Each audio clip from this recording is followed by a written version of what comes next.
2, 1. Hello, beautiful people. Happy Saturday. Welcome to the very first KillerCon. This is episode 1. We are here for our live horror panel. Anyone who was in my random update live that I did like maybe a month ago, that was when I got this idea. I just really wanted to get together a panel of other horror content creators and just have a conversation about the horror genre, horror movies, just fun topics, also more serious topics. And we have some really great, some of my favorite YouTubers here today to discuss horror movies and everything horror related. Thank you to everyone who is here in this live. Make sure you hit like, make sure you share the video, support the stream. Hey, pretty girl Danny, thank you for showing up. Maggie J Reviews, Miss Tyra, she's backstage. Thank you so much, Maggie. Look, y'all know that I really don't be hardly having nothing together, but I worked hard on my little intro. Thank you for recognizing my intro, Maggie. Hey, Joshua, thank you for showing up to the live. So let's start bringing our panelists out. Y'all know my girl that I always go live with. Y'all know she is just all known out in these YouTube streets, blowing up. Miss Tyra, Struggle Reviews TV. Thank you for being here, Tyra. Don't be doing that. Thank you for having me. I'm trying to get like you. And I love the intro, just like everybody else. I thought it was awesome, and I'm happy to be here in this horror space. You know, I feel like I'm a honorary horror girl, so I'm happy to be here and ready to get into this conversation. And then we have from a Cat's Horror Corner, a YouTuber that I'm just now discovering, but she has some great content. Let's bring to the stage Miss Cat from Cat's Horror Corner. Hey, Cat. Hello. Thank you so much for having me. Thank you. Thank you for being here. Thank you for being a part of the conversation. And anyone who was here when we did our live about whether the Scream franchise should have stopped with the original trilogy, we met Miss Nadia there, and she is back here with us today. Hey, Nadia. Thank you. Thank you for inviting me. I'm very excited to meet everybody and have conversations about my favorite genre. So yeah, I'm excited to be here. And then our last but definitely not least was actually, if I remember correctly, I used to see these guys comment on my videos, and then one day I was like, wait, they have a channel? Like, I had no idea. And they actually have some really great content, guys. If you haven't, you should have been introduced to them. But if you're living under a rock, we have AJ and Christy from In Love with Horror. Thank you guys for being here. What's up, everybody? Hello. We're happy to be here. We're ready to talk some horror. Okay, so let's get into all things horror. So KillerCon, actually, Miss Tyra helped me come up with the name. I was like, I don't have no name. We got to get something together. Tyra, help me.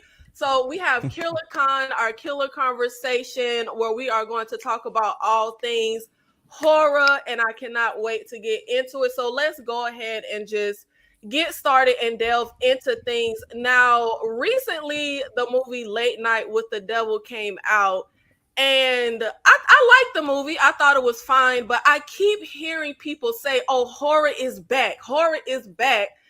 Specifically when I saw people talk about Late Night with the Devil, but I've heard people say that when Barbarian came out. I heard people say that when the movie X came out.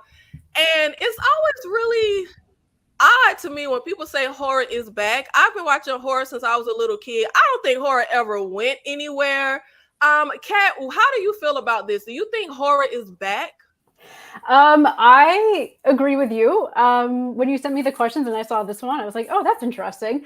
Because yeah, I feel like horror doesn't really go anywhere. It's kind of a genre that has like stood the test in time. I think it definitely has it's like peaks and valleys, right? Where it's like super like popular and maybe sometimes it's just kind of like hanging out. But that's interesting. And it's especially interesting when you think of like the movies that people are ascribing this to. I think Late Night with the Devil, like Barbarian, like they do have that like classic kind of throwback feel to them. But yeah, I don't think horror ever went anywhere. I think we've always had horror. What do you think, Tyra? Is horror back? I hope it's not back with Late Night with the Devil. If that's horror being back, we are in for a whole lot. It had promise, but it's definitely not my favorite situation out right now. Horror has never left. It's never went anywhere. I think that term like stems from the 90s when it was that slippery slope. And even then, it's always hitting things that I can find myself loving from the 90s horror genre. But ever since then, it's just been like these peaks and valleys of, oh, it's gone. And now like it never goes anywhere.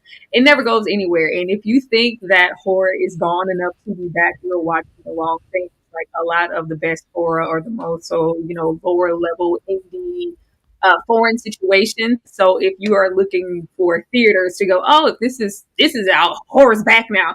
It didn't leave. You're just getting back. We've been here. What do you think, AJ? Do you think horror is back? Yeah, I agree with everybody else. I don't think it ever fully left. But what I will say though is I think it is becoming more popular in the mainstream because you're seeing a lot of studios putting horror as a priority right now, like Sony with Screen Gems, Atomic Monster and Blumhouse, doing the partnership, and they even said they're trying to put out more movies. So I don't think it ever fully left, but I will say that it's definitely going through a period of popularity, like just getting even bigger with the mainstream. So I think that's why people have that perception that that it's back. And see, that's what's so interesting to me. I gotta be honest. When I hear people say horror is back, I kind of feel like, well, baby, you don't know the genre. Like, I feel like I can specifically recall growing up and not knowing anybody who really watched horror. It was not a very popular genre, but it seems like now everybody loves horror. What do you think, Christy?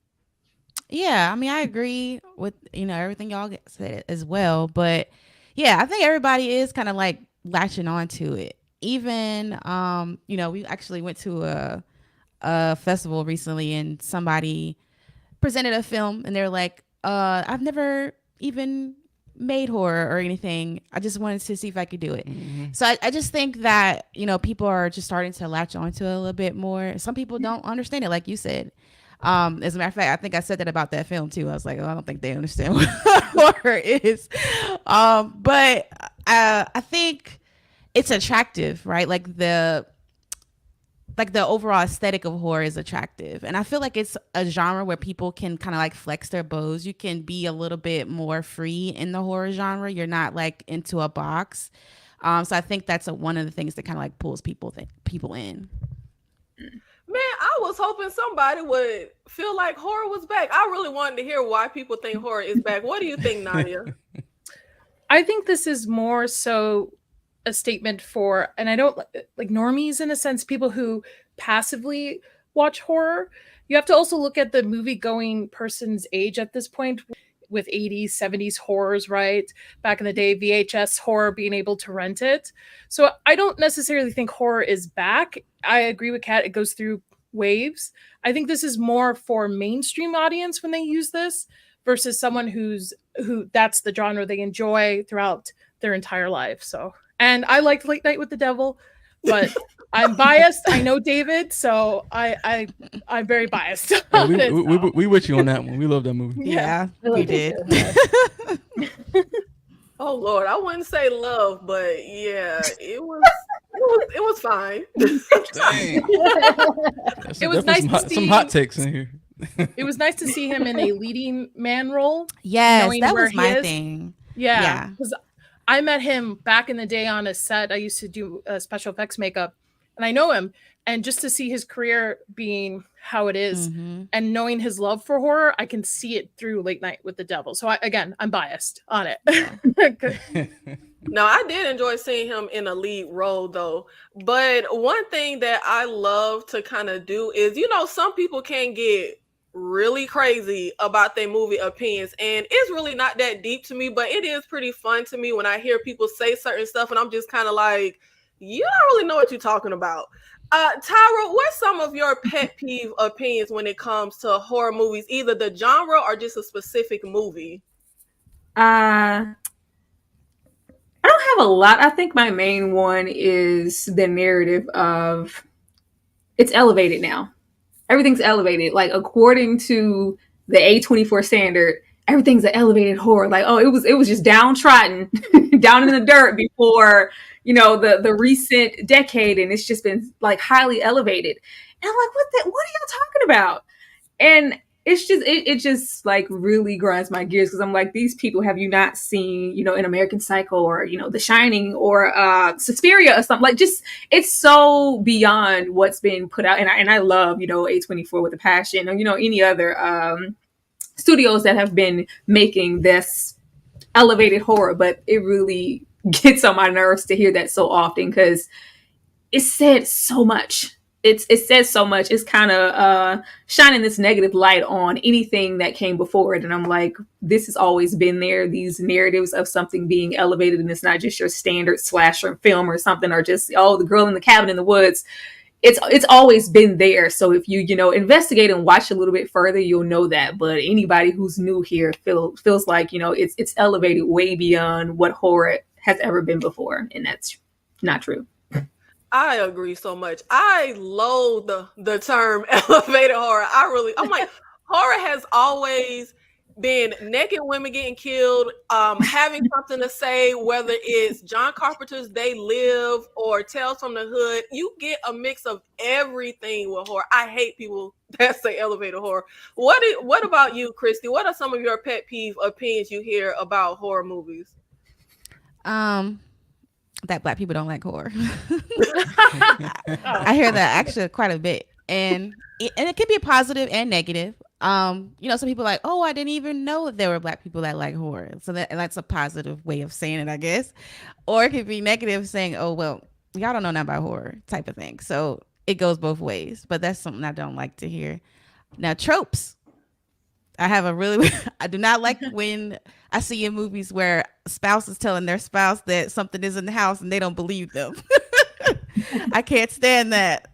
It irks my nerves. Like, come on now. Now, I will say, as somebody who grew up in an extremely religious Southern Black family, my family do not do horror movies. They feel like they are the devil. The devil gonna come in the house through them horror movies. I heard that so much growing up. But AJ, if Christy tell you that something is in that house haunting y'all, are you gonna believe her? Oh yeah, I'm believing 100%. Yeah, I'm believing that. You better believe I ain't gonna doubt that. Yeah, because it's so abnormal. Like, you know what I'm saying? Why would you make that up? Right. What's some of your pet peeve opinion you hear about horror movies, AJ? Either a specific movie or just the genre? Yeah, I think the two biggest ones for me, and they kind of go together, is like people who say that like horror isn't like real cinema. Like there's a lot of talk going around with like the different types of genres, like the superhero films and all separate movies. And you have a lot of these veteran directors who's like, oh man, that shit ain't real cinema. And I've heard that conversation done about horror, and I just disagree completely. And then number two is that, horror is, nothing more than just like the jump scares and the kills. There's plenty of movies that have, deep characters, things to say, that are, have beautiful cinematography, audio composition. Obviously, they don't get recognized when it comes to like, Academy Awards time, and they should. But that's a big pet peeve that I have. Oh my God, I agree with you so much with that. I mean, people have called me crazy. Are you a psycho? Do you want to kill people? It's like the horror genre is looked at in such a strange way. Mm-hmm. And I honestly, for me personally, I feel like horror acting is some of the hardest. Like, for someone to just yell action and you have to be terrified, I think that's actually really hard. And yeah, it's a genre that really doesn't get enough credit as far as like just the artistic and the filmmaking of horror. I don't know why people do that. It's crazy. What about you, Kat? What are some of your pet peeve opinions you hear about horror movies? The elevated horror is definitely number one for me. Hate that term as well.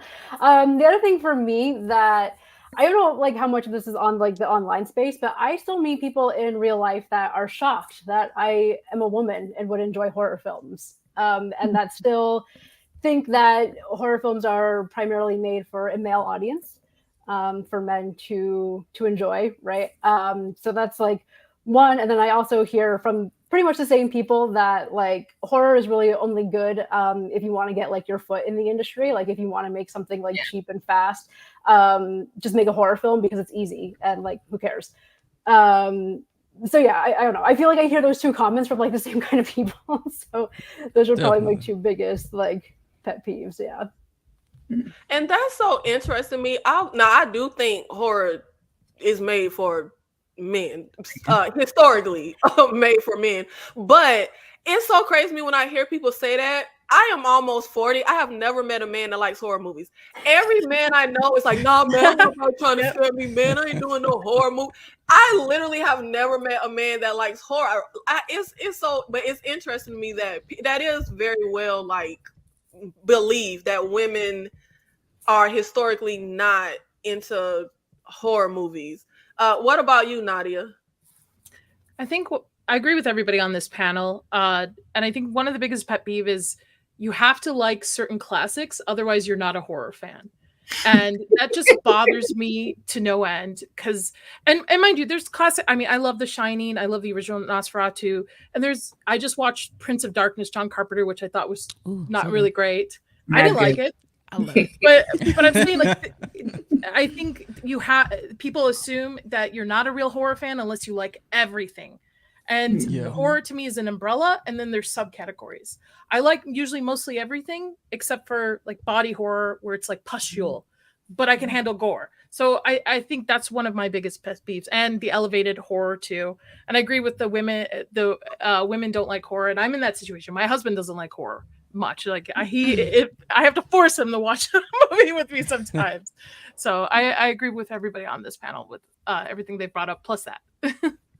Man, when I tell you we see each other. I really cannot stand when someone is like, what's the best era of horror? And everyone just unanimously says the 80s or the 70s. I kind of feel like, do y'all really believe that? Or are you just... I do.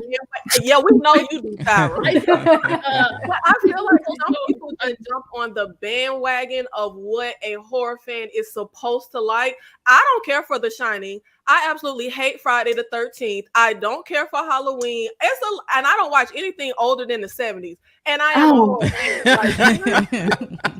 I think it's a nostalgia thing for some people though too. Like horror for me came from my mom, who was big into horror, and I was introduced to movies way too young. It's also the era of VHSs and having movie nights, and not the era of the internet. So I think a lot of these movies, if you were watched them as an adult, you probably wouldn't like them as much as you do now had you not seen it as a child or grown up with it. Yeah, because I love Spawn when I was a kid, and that's a terrible movie. I don't know why. I do too. I love that movie, but it does not hold up. But I can admit it's a bad movie. You can admit movies are bad, but you enjoy them. It doesn't necessarily mean you just have to throw them in the garbage. Nostalgia.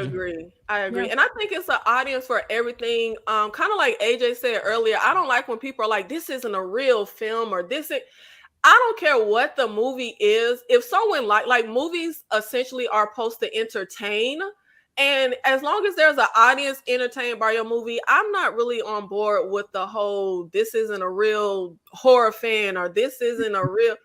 I mean, anytime I say I don't watch a movie with SA, I've heard people say, well, you're not a real fan then. Because I don't want to watch stuff. Like, everyone has their own, like, my mother doesn't like watching stuff if kids get killed. Like, everyone has their own opinions. And kill a kid in a horror movie, that means we cooking with fire. Like, let's go. Yeah. We already know Tyra gonna sacrifice her kids. You did. That wasn't you who said that. Wait a minute. Okay, my bad. That wasn't Tyra. That was Kay. Sacrificing my babies. That was Tyra sacrificing the kids. I forgot. I mean, no, Kay. That was Kay, not Tyra. Sorry, Tyra kids. She gonna let y'all live. Now, I was just telling everybody backstage before we started the live that I'm done. I am done with Twitter. It's Spoilerville. I don't want anything to do with spoilers. It's the bane of my existence. I will literally like fight somebody if they ruin a movie for me. But I also feel like it's two things I say that makes me feel old when I say I hate watching movies with teenagers. And also, I feel like Twitter is full of too many young people. Like they say certain things, and I'm just like, did you just start watching horror movies last year? AJ, how do you feel about film Twitter and the online horror space in general? Yeah, man, it's good and bad, right? Obviously, there's really good communities, really good pockets. Like we're on this amazing panel right here, right? But there's always those pockets where, like, the biggest thing that annoys me, and Chris would tell you, is like gatekeepers, like people who, like, let's say it's someone who's brand new to horror and they're just learning about things, or maybe it's a horror fan who maybe hadn't never watched this classic, you know what I'm saying? And now it's like, now you either can't be a real fan of that franchise, you can't be a real fan of, this, that, and the third. So like when it comes to films in general, like I think like those like gatekeeper type of people and like, oh, you're not a real fan type of people, like I can't stand that about the online space in general. Yeah, I agree with you, AJ. And I like to say stuff like that in fun. Like I can't remember the movie, but Nadia just saw like a classic movie for the first time, and I was like, wait, what? But I only Predator. yeah. But I only just saw Jaws for the first time. I literally like a month ago saw Jaws for the first time, and I finally saw Cujo for the first time because Tyra pushed me to watch it. And Classics. yeah, it's a lot of stuff that I've never seen. The Godfather Part 2. Like I've seen so many movies, and it's still like classic movies that I've never seen. But there ain't nothing wrong with that, right? You can go watch them anytime. There ain't nothing wrong with you ain't never seen them. You know what I'm saying? Right. And I really feel like if I calculate the time in my life I spent watching movies, it's probably been the bulk of my life on earth that I spent watching movies. And I've seen movies that people around me have never even heard of. I just feel like it's an abundance of movies to see. Yep. It's hard to see every single movie, even if they are the classics. But Tyra, I don't think you're on Twitter, but how do you feel about the online horror space? I don't know nothing about that. I've never actually been on Twitter.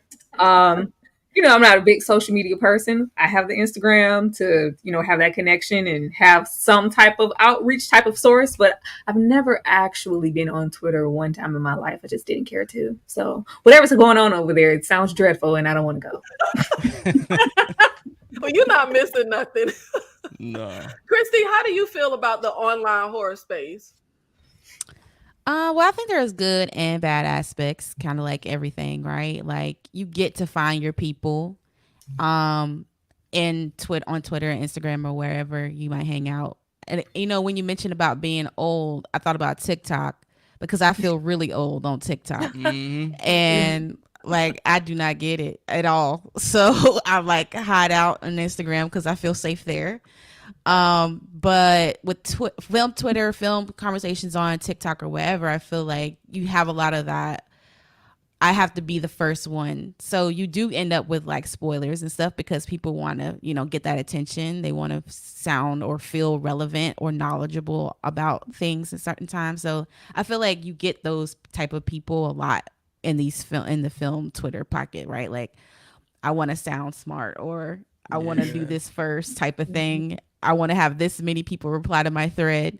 And so like you got to kind of stay away from those type of people, but you do get to find like your village of people that you can connect with. Like I think I met Nadia on Twitter or followed her on Twitter, so you find the good people and you kind of like stick there. Like you just stay on your little island, because if you drift too far out, you end up somewhere you don't want to be. Yep.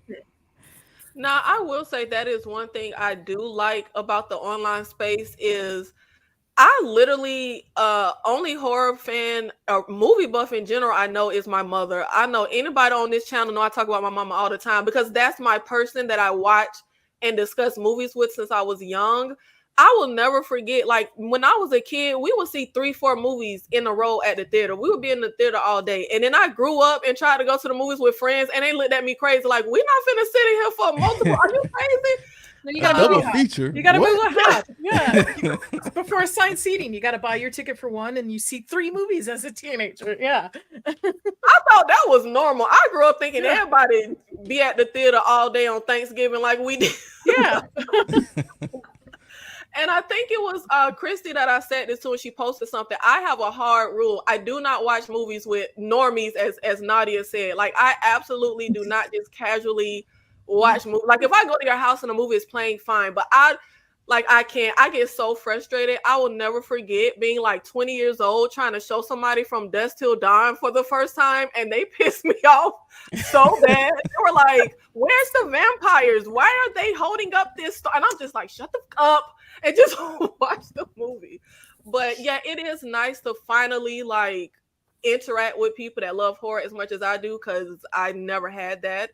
But Nadia, how do you feel about the online horror space? So but I'm a troll. So let me think.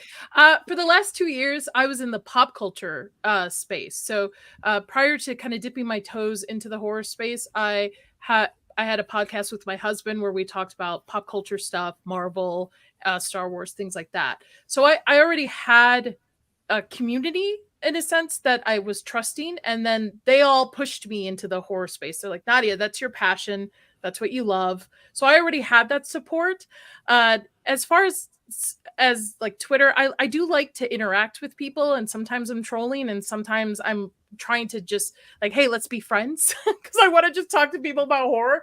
I don't look at it as like, oh, I need this many subscribers, this many replies. I'm legit like, let's have a conversation. This is stuff I love to talk about. I just don't care about how many subscribers you have. You could have one, and if you are passionate about horror, let's talk about movies and stuff. So I guess I'm in the other camp where I'm okay with social media, but I also just look at it as a joke. All of it. So, and sometimes a little bit of a mean girl, so that's okay. Not a mean girl. A little bit. Just a little bit. Just a little bit. I'm the oldest of 8 and we're all girls. We've got it's built in, so. Oh, I gotta disagree with that one. But I will say something that annoys me when I go online to Twitter is the post that'll say, without saying Bloodshot, Faye Vin Diesel movie. Who the fuck is saying Bloodshot? Who is saying Bloodshot? Who is it's the last Witch Hunter. Come on. I've never seen Bloodshot, but Pitch Black is my favorite Vin Diesel movie. Hell yeah. Well, that's why I'm like, who's skipping over Pitch Black and Boiler Room and Fast Five? Like, who? I would even pick that movie where he was like a witch hunter before I. That's what I say. Last Witch Hunter. Yeah, I almost watched that last night. I was just looking for a movie to watch that make me feel old. Like, baby, are you 19? Did you just start watching movies? Like, what is they them? Is they them a Kevin? I've never seen. Yes, it's a horror movie. Yeah, what was it's a horror movie called They Them. Yeah, it's like a thriller. Yeah, like a horror thriller movie. Yeah. But sure, out of all Kevin Bacon movies, who's saying they them for the face? Over Hollow Man? How do you skip over Hollow Man? How do you skip over Footloose? Yeah. But I really be about to have an aneurysm when I see these posts, because I just want to shake people, like shaking baby syndrome. Like, why are you saying these? It makes absolutely no sense to me, and I'm just like, Lord. I can't remember. Kat, did I ask you how do you feel about the online film space? I'm not on film Twitter. I'm another one. I avoid it like the plague. And seeing that last slide just proved to me that was the right decision. Yeah. Yeah, if you haven't started, don't start now. It's not worth it. Yeah, no, I can't do it at all. I'm a little bit on Instagram, and I love YouTube. Just because again, we can have conversations like this, and I've met like a lot of like great people through that. But yeah, the whole Twitter space, I can't do. Well, you and Ty were not missing nothing, child. No, I went into something. I don't know where I was, but I could tell that whoever was discussing the film, they hadn't actually watched the film. They were just trying to be first. And I was like, okay, I don't want to be here, and I never went back. Yeah. Yeah. Oh Lord. All the people that think they know horror. So now we are going to get into our horror versus game, which I'm so excited about. Now I know we're gonna get some debates and different opinions on this one, because y'all shocked me everybody having the same damn opinion on is horror back. I'm so annoyed with that one, because I just knew somebody was gonna come in here and say yes, it's back. But I tried to pick movies that I think generally we have probably all seen, but it's pretty much just a horror versus a horror. And I'm not one of those genre semantics kind of people. So anything that I feel is under the umbrella of horror, whether it is psychological horror, crime thriller horror, and it's pretty much putting two movies up against each other that have something in common, and we'll see which is the more unanimous winner amongst the two battling movies. So Tyra, Blade 2 or the original Blade, and why? That's hard.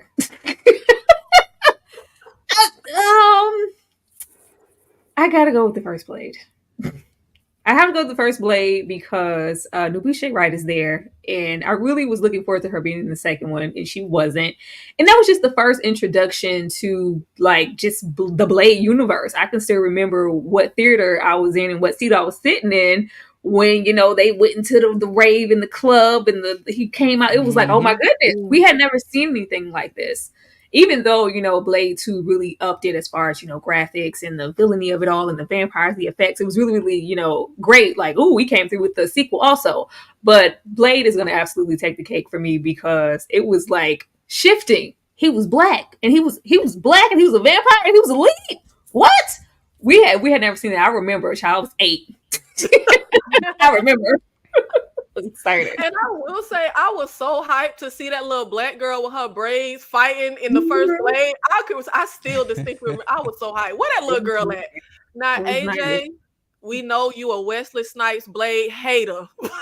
No, I'm not a hater. I mean, I do want to see Mahershala play Blade, but I ain't a hater though.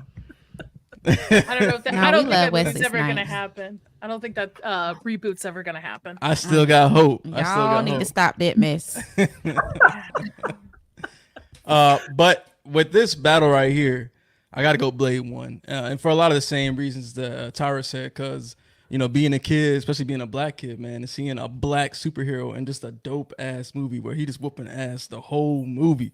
And then, I don't know, he had a certain swag to him. And I feel like with Blade 2 and Blade 3, man, like it had the unfortunate effect of like, you know, starting to go downhill and losing that like super grounded feeling. Became a little bit more goofy, just for me personally. But Blade won all the way. What about you, Christy? Same. It's just fire. And everything else that y'all said is just hard. And plus, I mean, I still remember that song. I mean, that's why I played it on YouTube the other day when they're just jamming it out. Like that song was fire. Yeah, that's a classic. What about you, Kat? Blade or Blade 2? I want to say Blade 2, just to be a bit different. I love both of these movies. I actually remember seeing Blade 2 on like TV. My dad was just watching it one afternoon. It was on like TNT or something, like random.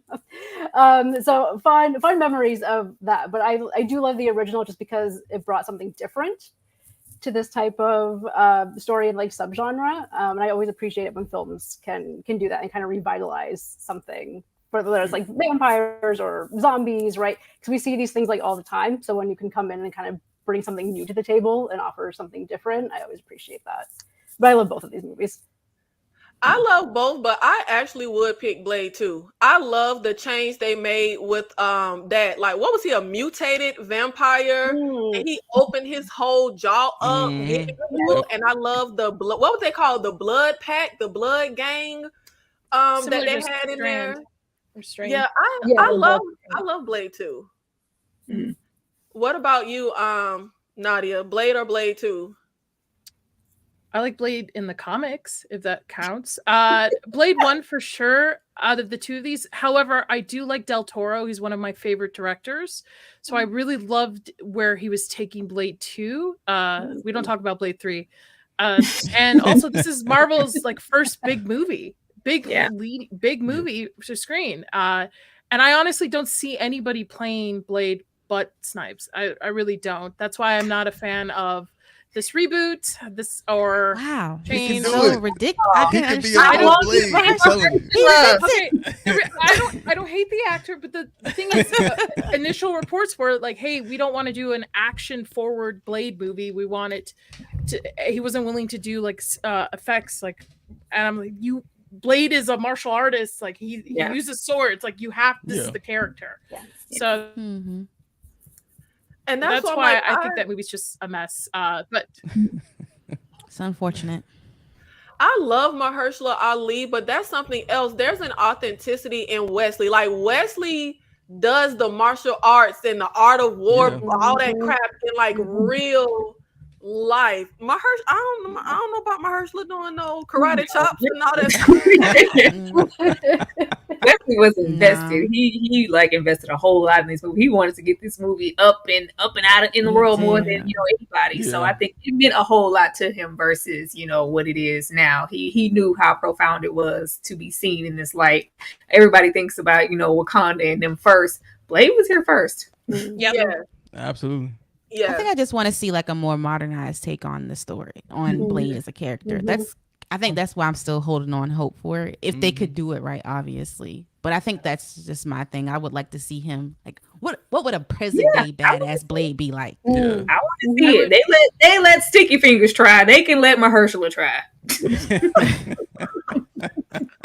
I would agree if we were 15 or 10 years ago in the first phases of Marvel, but because the IP at Disney has just been downhill, because in the first half you had people who were passionate about these projects, Yeah. writers who've read the comics, they know that, Mhm. and it's not that in that state now. That's what makes me worried about it. While you have a great actor casted, Yeah. if the script isn't there, it's gonna fall flat, and I think it'll tarnish the whole Blade legacy. Absolutely. That's fair. Yeah. Yeah. Yeah, we could talk an I hour agree. about this. So And we can don't move and we on don't to talk next about the third question. one. We don't talk about the third one. Ryan Reynolds. We don't talk about. Oh God, I hate Ryan Reynolds. Jesus Christ, don't even get me started on him. I really don't like that guy. I'm with you. I'm with you. Cat, Whoa. Midnight Mass, or Whoa. The Haunting of Hill House. Damn. Oh, that's a tough one. Oh, I think I'm gonna have to go with The Haunting of Hill House. Yeah, I don't know. I just loved the whole like atmosphere of it. I loved the house location of it. It made me fall in love with Mike Flanagan's work. Yeah, I'm gonna have to go with Haunting of Hill House. What about you, Christy?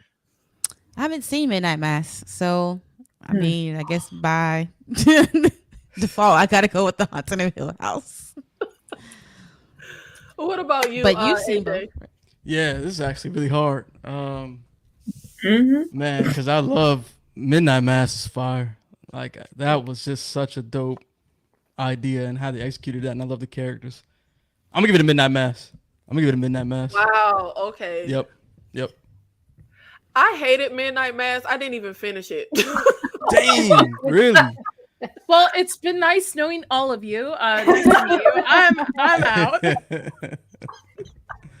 was just so boring. Like The Haunting of Hill House, honestly, it was a lot I didn't like. I'm not much for the family melodramatics, but I think The Haunting of Hill House did a much better job at mixing and commingling horror and melodramatic drama.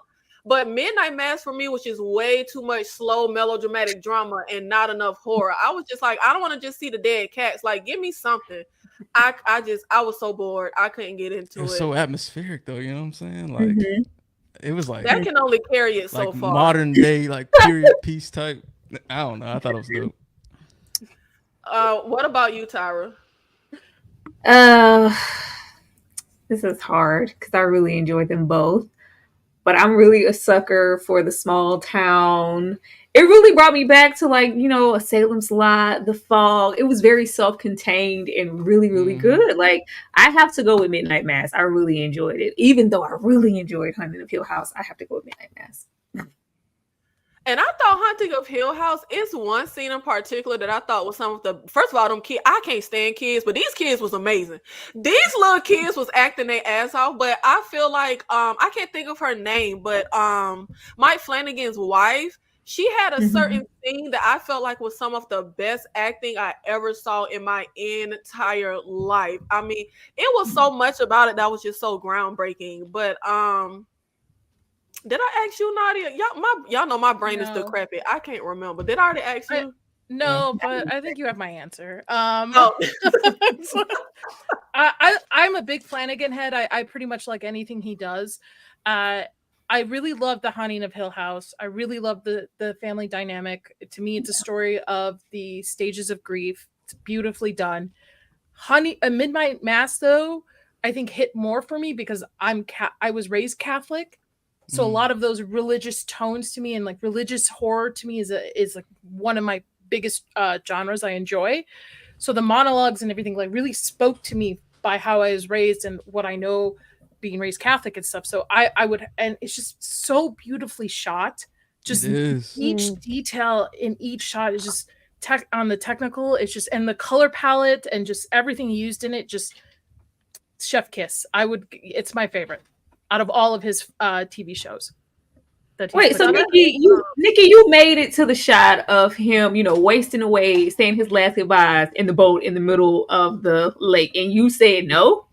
I was somewhere near the end, and I just was over it. But I will say one thing that I appreciate about both Midnight Mass and Haunting of Hill House. I have such an appreciation when they're, because especially nowadays, it feels like a lot of stuff is a cash grab. They're just trying to get something out fast. And I love the fact that Midnight Mass and Haunting of Hill House, it feels like such passion and attention to detail was put into both. Like, I mean, just such an attention to detail that you kind of have to rewatch it to even catch everything. I remember one scene in particular in especially Haunting of Hill House, because that's the one I saw all the way through, how they connected certain things to each other. And I absolutely hate a story that time jumps and goes back and forth, but I thought this one was done really well, the way they weaved it with the past events, the current events.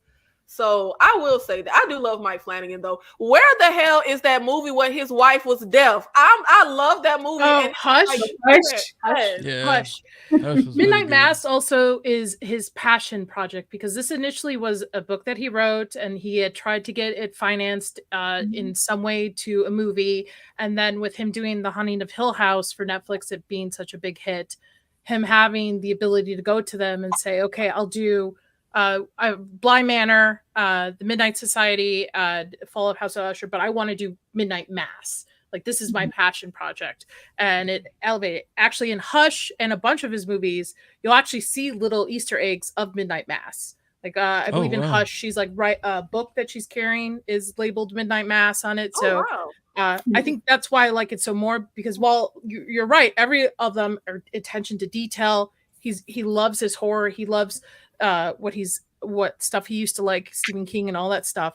But Midnight Mass, that's his baby.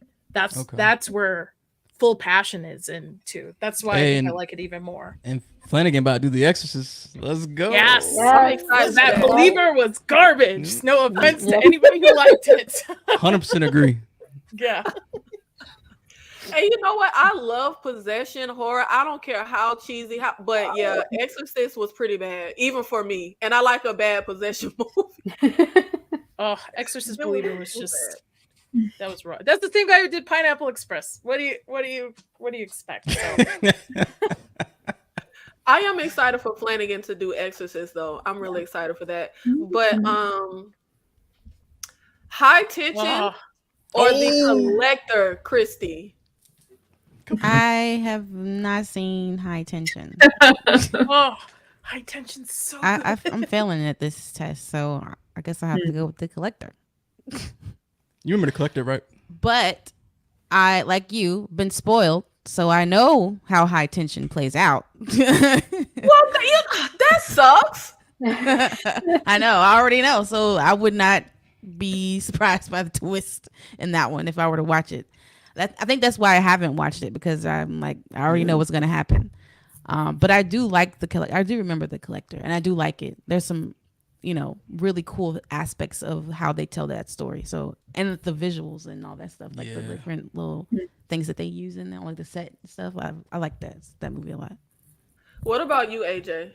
The Collector. Yeah, I already knew he was going to pick that. She already knew the answer to that. Yeah, he talks about the movie all the time. I love The Collector to death. I also remember the first time I ever saw The Collector, the premise, the concept, like the suspense, the traps. Like, I love that movie so much. It's The Collector. It's an easy choice for me. And where's the third one? It was supposed to be a trilogy. I didn't even know they were making a third one. The second one was kind of, it was all right, but it didn't have the same. It's a sequel. It's a sequel issue, right? Where they try to go a little bit bigger, and it just didn't have the same effect that the first one had. But I didn't even know they were trying to do a trilogy, though. Yeah, they started making it when the pandemic hit and production was shut down. And I haven't heard anything since. I'm like, I want the third one. I actually like the second one. I agree it's not as good as the first. And they always try to like make more like crazy kills and do bigger stuff. Mm-hmm. But I like the second one. You know, it's fine. Yeah, it's all right. I want that third one. I wanna cap it off. What about you, Kat? High Tension versus The Collector. So I actually haven't seen The Collector, so I'm gonna have to go with High Tension for that one. Which I did enjoy High Tension for most part, and then the twist happened. You didn't like the twist? I don't know. I just don't remember like it's been a while since I've seen it, but I don't remember liking it. Oh wow. Yeah. And The Collector is like a movie that I keep seeing, and it's one of those films where I'm like, yeah, I have to watch that. I think I would really enjoy it. And then for some reason I just never get around to seeing it. So I have to put it on my list. What about you, Nadia? So I've not seen The Collector, but like Christy, I'm the opposite. I know how The Collector ends, so it was spoiled for me. So I would have to go with High Tension. I saw High Tension in high school because I thought it was an edgy person seeing foreign horror film that all high schoolers go through, right? So it would be High Tension, though it's not one of my favorite movies. Yeah. I will say, if High Tension is spoiled for you, I do think it messes up the movie. But I think The Collector, the destination of getting to the end is really good. So even if you know how The Collector ends, I personally think it's not a spoiled. It's worth the ride. Absolutely worth the ride. 100%. Yeah. 100%. What about you, Tyra? I really love The Collector. I like The Collector as a whole. I felt like that was I'm like, oh, we have a new horror. I thought we were gonna get so many, Collector installments, and we just didn't. Me too. We just didn't. High Tension. I would love to give it to High Tension because I love High Tension when I saw it, and I'm like, like the twist happened, and not even like the twist happening. I saw the twist coming, and it always ruined stuff for me. Like, I saw it like really early on in the film, so it's just me anticipating like just with all the praise that High Tension has gotten. I just was like, oh, that twist and that switch bait is going to be like seamless, and I was like, what? This is what y'all been praising this whole time. Even though like the kills were great, the when it is that brute of a man running around, it's just really graphic and gory. I love it. It's real bloody. I like that, but I'm gonna have to go with The Collector. And I've heard a lot of people say they love High Tension until the twist. Am I the only person? I have no problem with that twist. I like the twist. Even if it's a predictable twist, I don't know. I still... It brings up too many questions. Like, you mean to tell me, it just brings up questions that the film is not prepared to answer. So I'm like, if y'all not going to be prepared for those things, don't do this. Like, just leave it alone. We were doing so well. Like, don't do this. But they wrote it. Kat, Final Destination versus The Ring. Oh no, this is like my whole like early preteen years. I know. I'm thinking, one of these. She had to make it difficult. I think I'm gonna have to go with The Ring, only because the first time I saw it and that like ending scene happens with the boyfriend, and it scared me enough that I ran out of the room and like had my mom come in and like. So as much as I love Final Destination, it did not have that effect on me. So I guess I'm gonna go with The Ring. I actually have horrible memories of when The Ring came out. Like I said, none of my friends were into horror, but when The Ring came out, everybody was like, "Oh, Nicole, you gotta see The Ring." Oh, we saw The Ring. It was so great. It was so great. I was so scared. I went to see The Ring with my mother, and I hated it. I hated The Ring. Wow. AJ, Final Destination versus The Ring. Yeah, this is a tough one, but I think I'm gonna have to go with The Ring for similar reasons of like it just scared the shit out of me as a kid. Like it really messed me up. I do love Final Destination a lot, but that's one of the rare instances where I actually love the sequel even more. Final Destination 2 is amazing. So I'm gonna give it to The Ring in this one. And I thought The Collector was gonna be like Final Destination, where we got a whole bunch of spin-off sequels. Like it was so much you could do with that villain, and Man, I'm gonna watch this. I'm gonna watch this tonight if I have a chance. Please, Or please watch. tomorrow if I get a chance between Velocipaster. So What about you, Tyra? Final Destination, The Ring. I would try Final Destination. The Ring never did much of anything for me, and when they parodied it to death, that really sealed it. Like I can't, it's really laughable now. And I was always biased towards Final Destination because as a kid, I had my VHS of Idle Hands. So when I saw our lead Alex here, I was like, "Oh, I know who that is." And then when Tony Todd popped up out of nowhere as that that mortician, it was sealed. I was like, "I'm watching every single installment just for that." But I'm gonna go with Final Destination. Now, I need y'all to end a debate for me.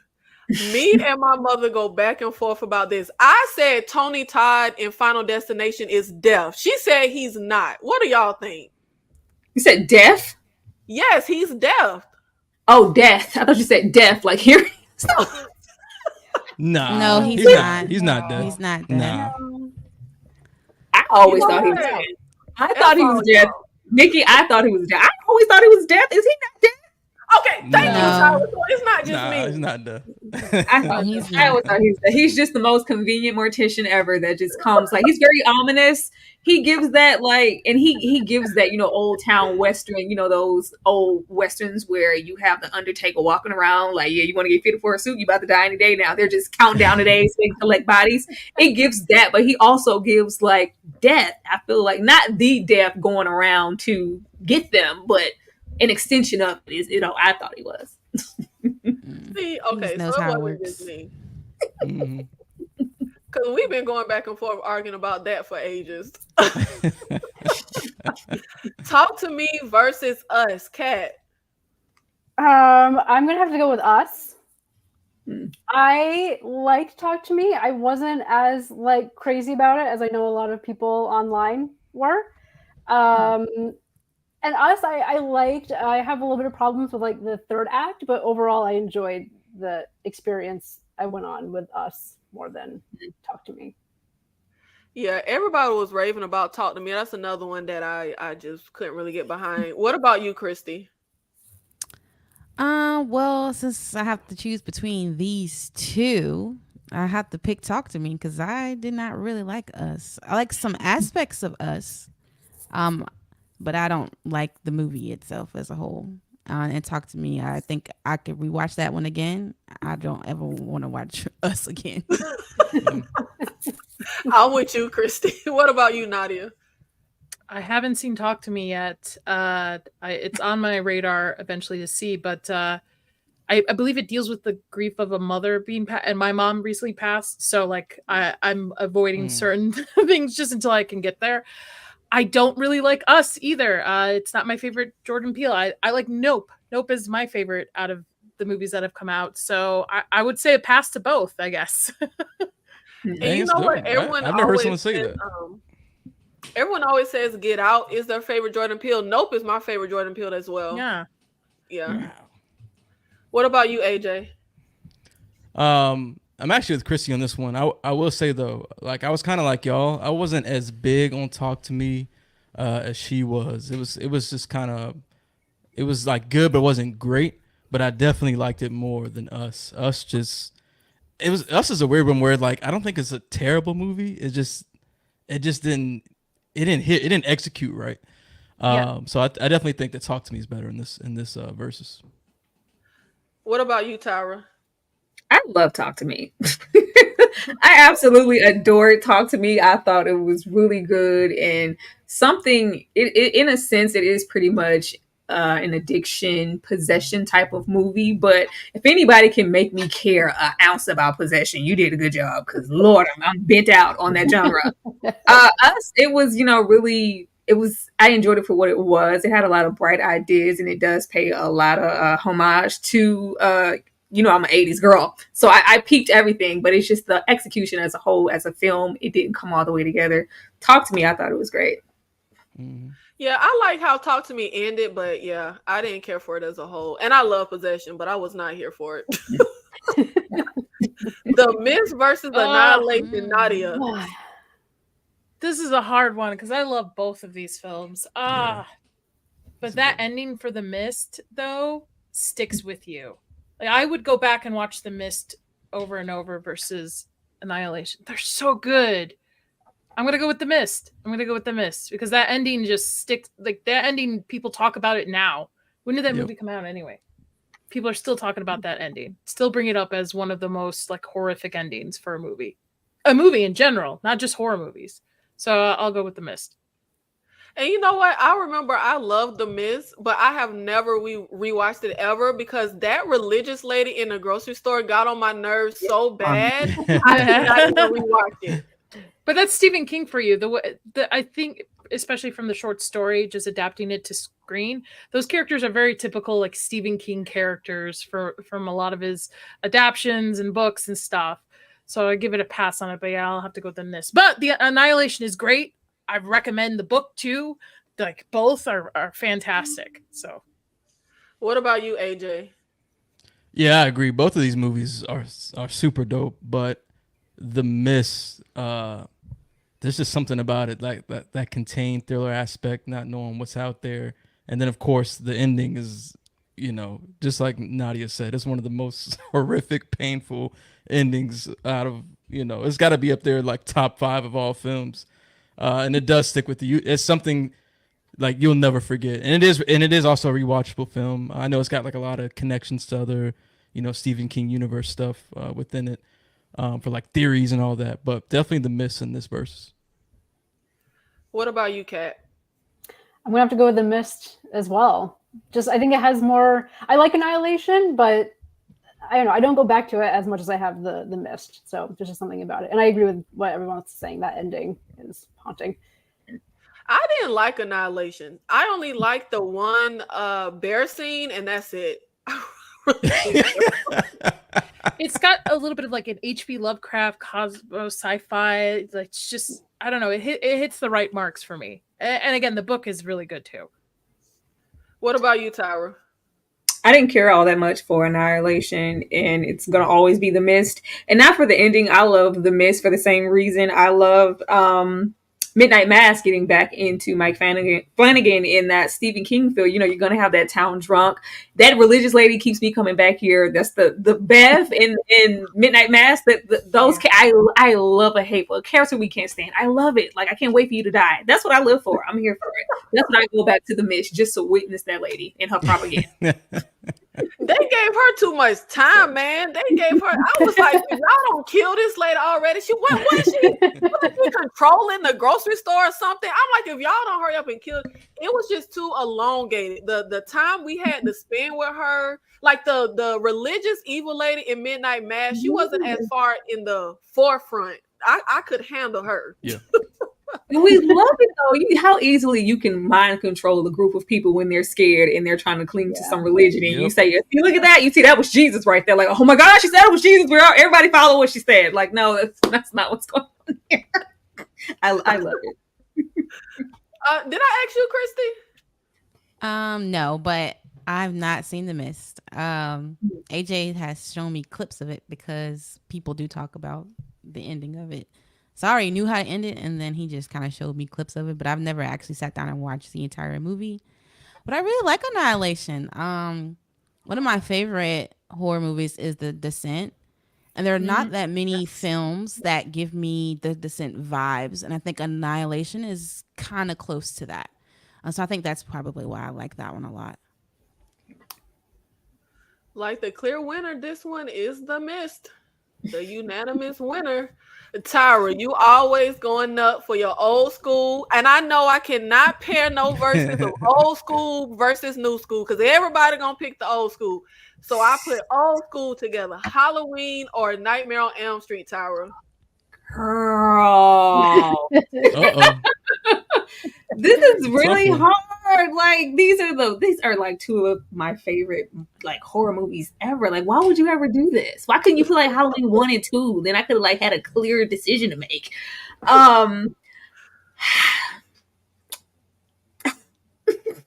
so hard. I have to go with the Nightmare on Elm Street. I have to go with that one because oh my goodness. And I feel so bad because like, oh, Dr. Loomis is over there.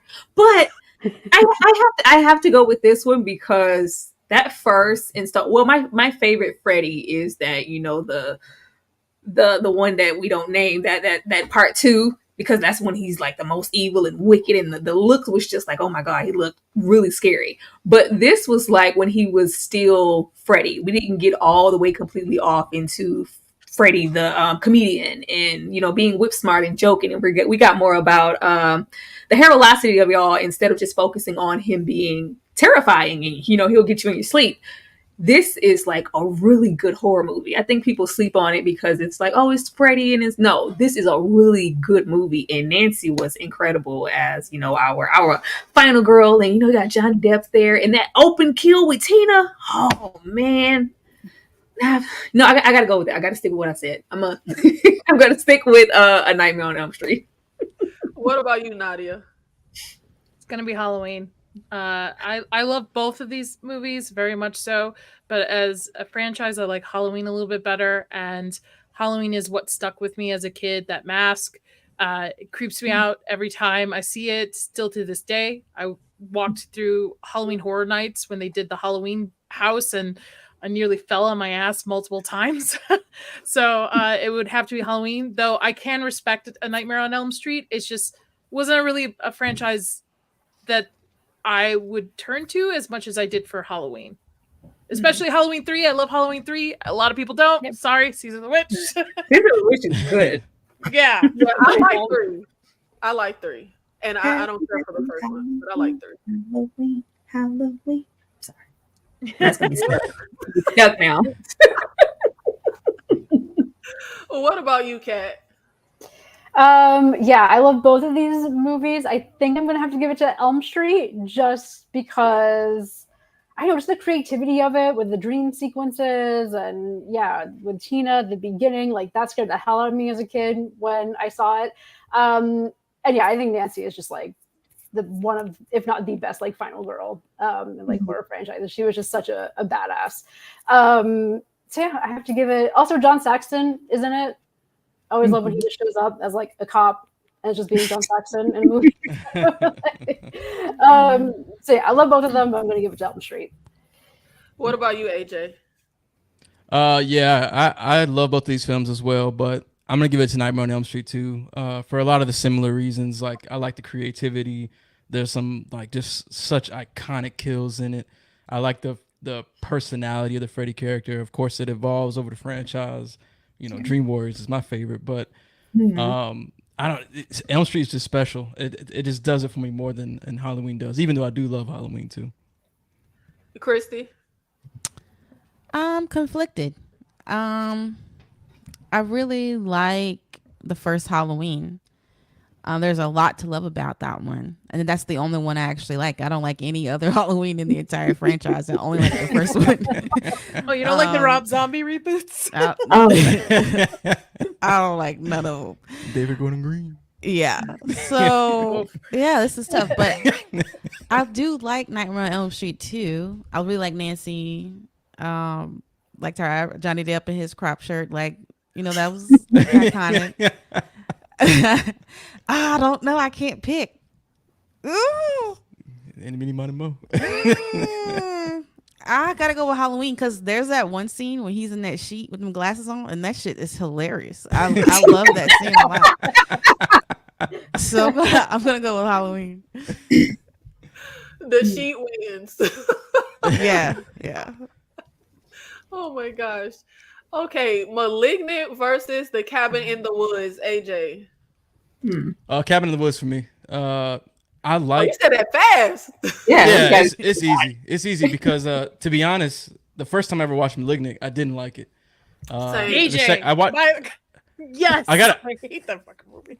Yeah, it didn't work for me. Honestly, I was like, and it was weird because a lot of people were like kind of like liking it for it being different or whatever, original. I'm just like, I don't give a fuck if it was original. It didn't work for me.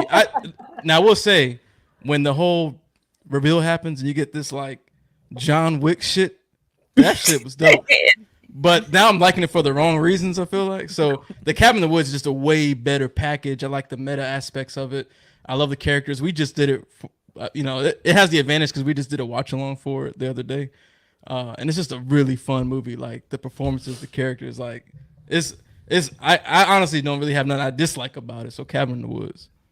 You know what? I actually had the same experience with both of these movies on first watch. I remember going to the theater to see Cabin in the Woods, and I hated it. Like, I hated it so bad. And I never agree when people say they don't like a movie and people are like, oh, you just didn't get it. No, I got it. I just didn't like it. But this is one exception where I honestly didn't get it. I didn't see any previews. I didn't know anything about it. So when we get into the movie and we have the stereotypical horror characters, I was annoyed. I was like, why he gotta act like a jock and why she gotta so it was an experience of I didn't get it. It irked me that they had those cliches, but I actually love Cabin in the Woods because I understand that's the point is for them to be cliche characters. And when I first saw Malignant, oh my Jesus Christ. When it opens and the lady is like, it's time to cut out the cancer, they have that stupid music. I was like, what the hell kind of rip off 80s like bottom shelf? Like, I thought it was so stupid. That little generic music they play like when a lady falls through the floor. I was just like, what the hell? And I didn't like it until the third act reveal. Like, then I was like, oh shit, okay. Yeah, and I was like, oh, all right, this hard. But on rewatch, I actually love both of these movies. But what about you, Nadia? I do not like Malignant. I understand it's throwbacks to a lot of 80s horror in there. I totally get it. Just did not sit well with me. I just did not enjoy it. I thought it was I just thought it was ridiculous, to be honest. I think my expectations going in, because this is a James Wan film and this is like his baby. It was going to be a little bit in the vein of like Insidious and more of that type of horror. And then when seeing this, I was like, this is ridiculous. And then with the whole John Wick scene, like AJ's saying, I'm like, what the heck is going on here? Cabin in the Woods, I liked first watch. It's definitely a great rewatch too. I love the ending with all the monsters coming out and stuff and being able to see everybody. So I'm going to give it to Cabin in the Woods here. What about you, Tyra? Malignant grew on me that first watch just for those sentiments of it feeling like 80s and this is somebody who sat through 3 Basket Case and movies like that. So I kind of knew where we were going, and it's just looking ridiculous. I was like, oh my god. But I loved it for those reasons, because it is so ridiculous, and it's very reminiscent of the things I love about the 80s, and it was original. I was like, oh, I just get really tired of seeing the same formulaic things, but it was giving me those things. But if I had to pick between the two, it's definitely going to be the Cabin in the Woods. For them to turn all those tropes on his head. I watched Cabin in the Woods just for that ending, so I can go when all the monsters are little. I'm like, oh, okay, that's Hellraiser. That's supposed to be it. That's supposed to be like it's that, and then just them kind of going down the checklist, the inner workings of the cabin, and like, okay, we're gonna set the scene. It turned the genre on its head. And I don't really think this film gets enough praise for what it tried to do, because how many Cabin in the Woods movies have we seen? And I thought it was really, really eventful. So I'm going to go with that one. And I remember when I first saw Cabin in the Woods and we get to the end and I'm like, Sigourney Weaver? Like, I would never forget how that really took. I was like, wait, what the hell is she doing here? So dope. There.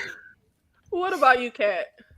I'm also going to have to go with Cabin in the Woods. I agree with what everyone here is saying. I think as far as like a film that's kind of playing with our expectations around like genre and like certain tropes or just aesthetics, like I think Cabin in the Woods does that way better. I also hated Malignant. I understand why people like it, but I couldn't get it. I found my people.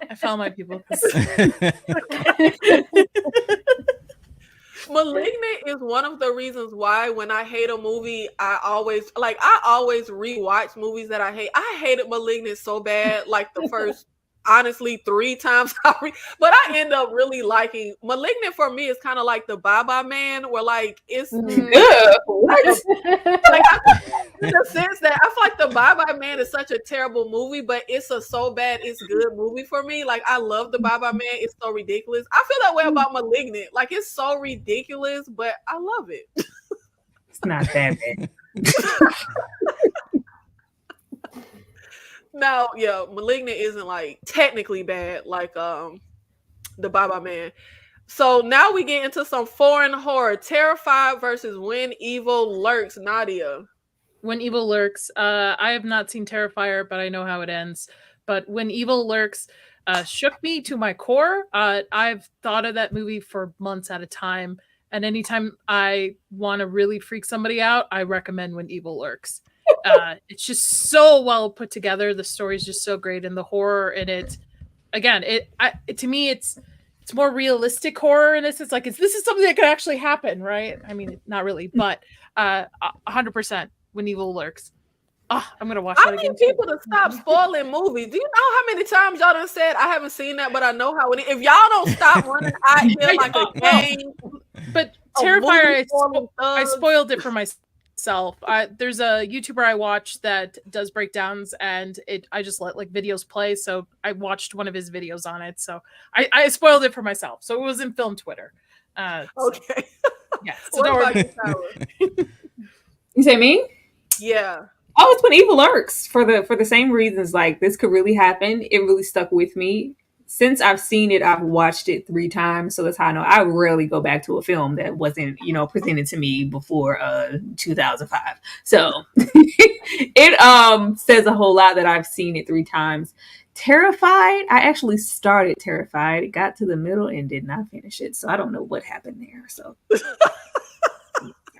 I don't know. I don't have a leg to stand on for Terrified. Now, if you would have put an R on the end of it, Terrified, and put Terrifier, I could have told you something. What about you, AJ? Yeah, so I've actually seen both of these movies, and I definitely pick When Evil Lurks in this case because, Terrified is basically like it was like the JV, like, it was almost like the startup, right? Like it was them putting into place like what they were going to create with When Evil Lurks. So just for that fact, I had to pick When Evil Lurks, but Terrified set the ground for that movie. You know what I'm saying? So, I got to give credit where it's due, and it is a dope film. But When Evil Lurks is just on a different level in terms of like it's everything I like about horror. It's got an incredible concept. It's beautifully shot. The audio is crazy, performances, and then it's just gory and just fucked up. So I gotta give it to When Evil Lurks. Kat?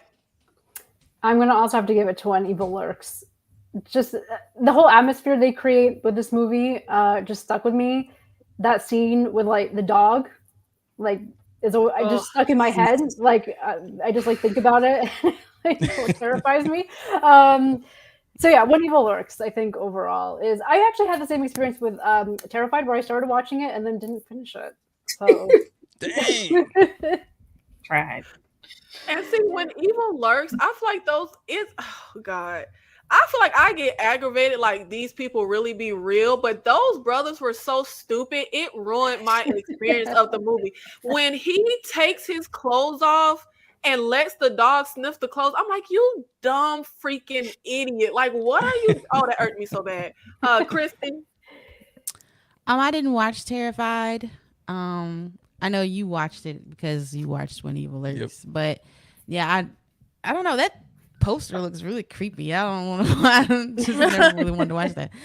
But When Evil Lurks was really good. It did have some really like solid scenes in that one. I think the thing I most appreciate about it is that you go into the movie and you walk into this world that's already like there. You're not force fed anything or given disposition about how things work really, except for the little rules. But I feel like those don't really count. Mm-hmm. But yeah, and then obviously the gore, because everything, or even the situation set, like you're thinking, oh, they're not gonna do that, and then they do it. And so like, I really like that. They take it so far in this Yeah. movie, like, damn. Yeah, That scene with the mom walking. I know, yeah, that got me. Oh my God. Holy shit. Yeah. I actually love that scene. His facial expression, and I'm like, yeah, what you gonna do? His face took me out. Kat, Oculus versus Mirrors. I think I'm going to go with Oculus. I feel like I saw Mirrors, but I'm not remembering anything about it. So maybe I haven't seen it. So I think by default, I'm going to go with Oculus. Christy? Mike Flanagan. I'm gonna go with Oculus. Tyra. Neither one of these films did anything for me. At all. Tyra, Mirrors you was, get on my nerve. if they didn't, like I wasn't a fan. If Candyman ain't popping out, don't put no mirror in my face. Not, I don't want to see it. I guess if I had to pick, I'm gonna go with Oculus, but I would never revisit either one. I like mirrors. Oculus. AJ. Yeah, I'm gonna be honest. I know I've seen Mirrors, but I don't remember shit from it. So I feel like that's saying a lot. So Wow. definitely gonna go with Oculus. I have rewatched. I literally just rewatched Mirrors last. You holding on and down on that Mirrors hill just for that little piece of a twist ending. Let it go. Let it go. I like Kiefer Sutherland. Okay. I have never seen Mirrors. I've never seen it, so I'll have to go with Oculus on this. But I'm with Tyra. I'm a Flanagan fan, but it did nothing for me. I think there's better movies of his out there. Yeah. So I don't like none of y'all no more. Mirrors don't. I've never seen Mirrors though. I haven't, so I can't tell you if I like Mirrors. But that poster's not really. She said it's saying all it needs to say. Shit. Yeah. Look, the poster is generic, okay, but It's always the movie.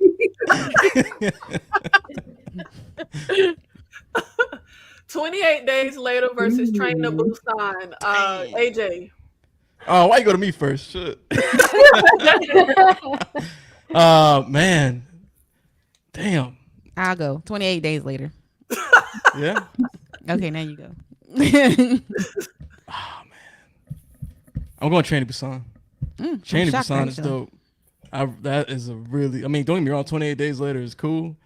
But like I don't know. It's hard for me to watch it like modern day. Because I feel like the quality, like they shot it on something. Oh my god, you in quality. I don't know, man. It's something about the way the film looks. It doesn't like it don't look good to me, but I love everything about Train to Busan. Tyra. Child, 28 Days Later is up here on the wall, honey. I remember where I was and what I was doing. Me as an avid 80s, 90s, every zombie film that ever came out type fan. And I was like, oh, they're fast. They are fast. I remember it shaking me. So I was like, oh my goodness, they are fast. And they're, that rage virus. It was like really shifting for me for that particular Train to Busan made me cry. Train to Busan made me shed a whole tear, which I thought was crazy for a horror movie. I've watched Train to Busan like several times, and it's really, really good. I love it. If I didn't have, my favorable bias towards 28 Days Later, I would definitely pick Train to Busan, but I gotta go with 28 Days Later. Nadia. I have not seen Train to Busan. Get off the panel. Get the hell off the panel. Listen, it's one of those rare horror movies that my husband really wants to watch. We just haven't coordinated to watch it together. So, and I have to take those as they come. So I'll have to go with 28 Days Later. I mean, it's a classic to me. I saw it when I was younger. I'm partial to the sequel. I like it. Actually, I know a lot of people didn't. I'm excited for the new one that'll be coming out too, especially since Cillian Murphy's back. So yeah, I'm gonna go with 28 Days Later here. Hey, one thing I will say about that sequel, that's got one of the dopest opening scenes. The I opening was scene gonna in that say, sequel who is doesn't fire. like 28 Weeks Later? I've met a lot of people who don't like it as a sequel. I don't know why. That's my oh shit. Right. I love it. One of the best horror openings ever. Okay. I love Train to Busan, but I'm gonna have to go with 28 Days Later. Again, just the nostalgic purposes of it. I remember watching it as a kid, freaked me out. So Y'all just some I haters. have to go. Listen, haters. I'm guessing you prefer Train to Busan, Nikki. Man, I love both of these, but I feel like Train to Busan just has so much in it, and It's got a lot. I have never First of all, it is take there a a lot from sequel? like I was crying like I'm talking about a sniveling, like snot, like I was crying my eyes, and I'm like, I love that it had that heart. Like, how many horror movies do you watch, zombie movies do you watch where you actually really feel something to the point that you cry. And I just think it's just a great movie. Them zombies toppling over each other, all the characters. And this is a rare movie where they're not likable or good characters, but I like everybody. Even that stupid businessman. And I like it. It made me mad. Isn't that what you call elevated horror, though, Nikki? Well, you know what? It's too much action. We need some little white girl, really stressed out with bags under her eyes, having some real deep. You just gonna really hang on Midsummer all your life. I couldn't stand that.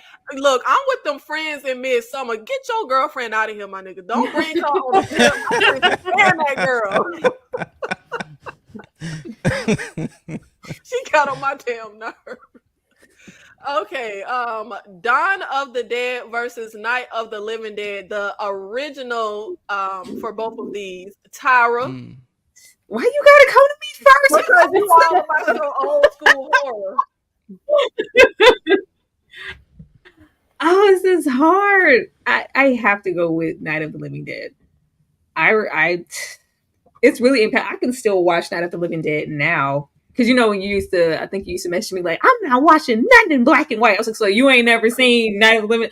Well, that's the exception. Night of the Living Dead is always going to be the exception. Like it's there for a reason. It's the first, and just the undertones of having that black lead with Dwayne Jones, and the which they say is not supposed to be a racial element in the end when he gets shot anyway and thrown in the fire is really giving to the time, even though the white woman, she gets on my nerves. They're coming to get you, Barbara. Useless. Oh Lord. Oh, she pisses me off every time. Still love the movie.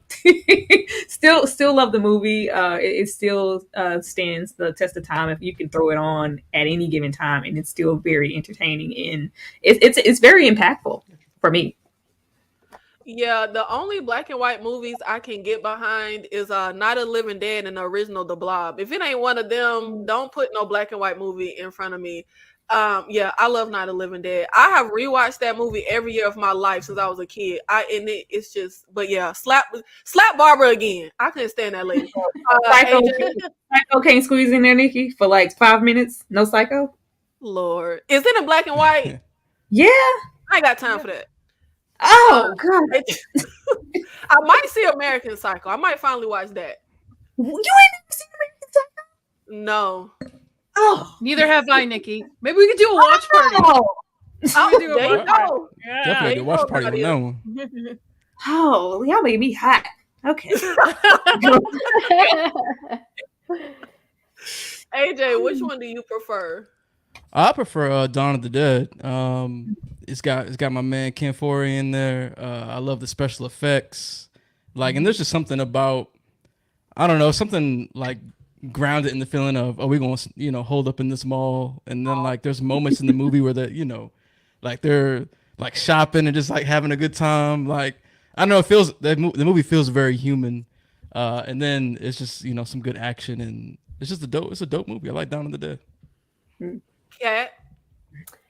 I think I have to go with Night of the Living Dead. I think for me, it has more rewatchability. I'm with you, Nikki. I'm go back to it every year. I like Dawn of the Dead. On recent rewatches of it, I don't know, hasn't quite hit the same for me as Night of the Living Dead continues to do. So I'm gonna have to go with Night of the Living Dead. Christy. Yeah, I'm the same. Night of the Living Dead as well. I think this one also has some nostalgic connection for me too. I remember watching this as a younger kid. And obviously, like Tara said, it had some great impact seeing Dwayne Jones as this black lead character in this film as well. And I don't know, I just really like the way the zombies look too. I don't know, it's just a really good movie to watch, and I can rewatch it Pat said earlier too. I rewatch this every year around Halloween. It's a good movie. Did I ask you, Nadia? Mm-mm. Nadia, which one? I love both of these movies a lot. Especially Night of the Living Dead 2. I even wrote a final in college paper on it. I would have to go with Dawn of the Dead only because Tom Savini. This is really where he starts to shine with special effects, the godfather of special effects and stuff. Since that was the forte that I went to school for, I really love the effects in Dawn of the Dead. But man, I feel you wouldn't have Dawn of the Dead without Night of the Living Dead. So it's a wash for me. I love both of these films just too much. There's just so many, and every time I rewatch them, there's new things I learn about it, and there's new layers, especially as I get older. As an adult, you notice so many undertones there that you don't notice as a kid watching these movies. So I'll say both. Sorry, both. One gotta win. That's cheating. If one's gotta win, I'll go with Dawn of the Dead because of Tom Savini, but I love them both, and it's like by 1%, maybe 0.5%. So, okay, let's see. We got Penny Dreadful versus Fall of the House of Usher. Anybody say they have not seen Penny Dreadful? Go jump off a bridge right now. Bye. have you? See ya. Have you? Hold on, let me find it. Give me 1 second. Bye. Not Not seen Penny Dreadful. I don't think I finished it. I've never seen it. About it. I don't But like the Fall of none House of y'all. Usher goes hard. I think I didn't finish the last season. I think or something like that. I'm not the biggest like horror show series type of person. I can get me with movies all day. The series I tend to pass on often, or I miss the boat, or it's something I'll discover later. I've heard good things about Penny Dreadful, but I've never seen it. The Fall of the House of Usher. It's not my favorite from Mike Flanagan. It was really, really good, but it's I think it's wearing on me with his projects continuing to release on Netflix. It's just like, and we're getting repetitive with the same actors. So it is kind of getting heavy on me for that reason. But since I haven't seen Penny Dreadful, because, I'm just going to make it my turn. I'm just going to go with the Fall of the House of Usher.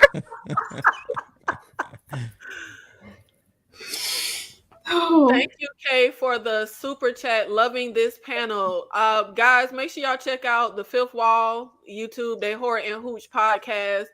They got some lady trying to steal they brand right now, but they are the original Horror and Hooch podcast. Thank you for showing up, Kay.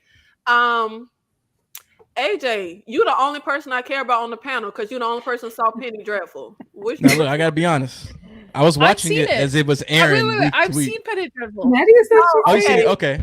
Yeah. Okay. Nadia said to find me a bridge to jump off of. They actually continue the show in comics. Oh, wow, actually. okay. So if you actually want to continue the Penny Dreadful story, it's actually. Oh wow, I comics. didn't know. Okay, nobody exists but Nadia and AJ. Okay, AJ, which one you picking? I gotta keep it a buck. I was watching Penny Dreadful as it was airing, back in the day, and I don't think I actually finished the very last season. But Well, even then, you ain't missing out because Okay, I think cool.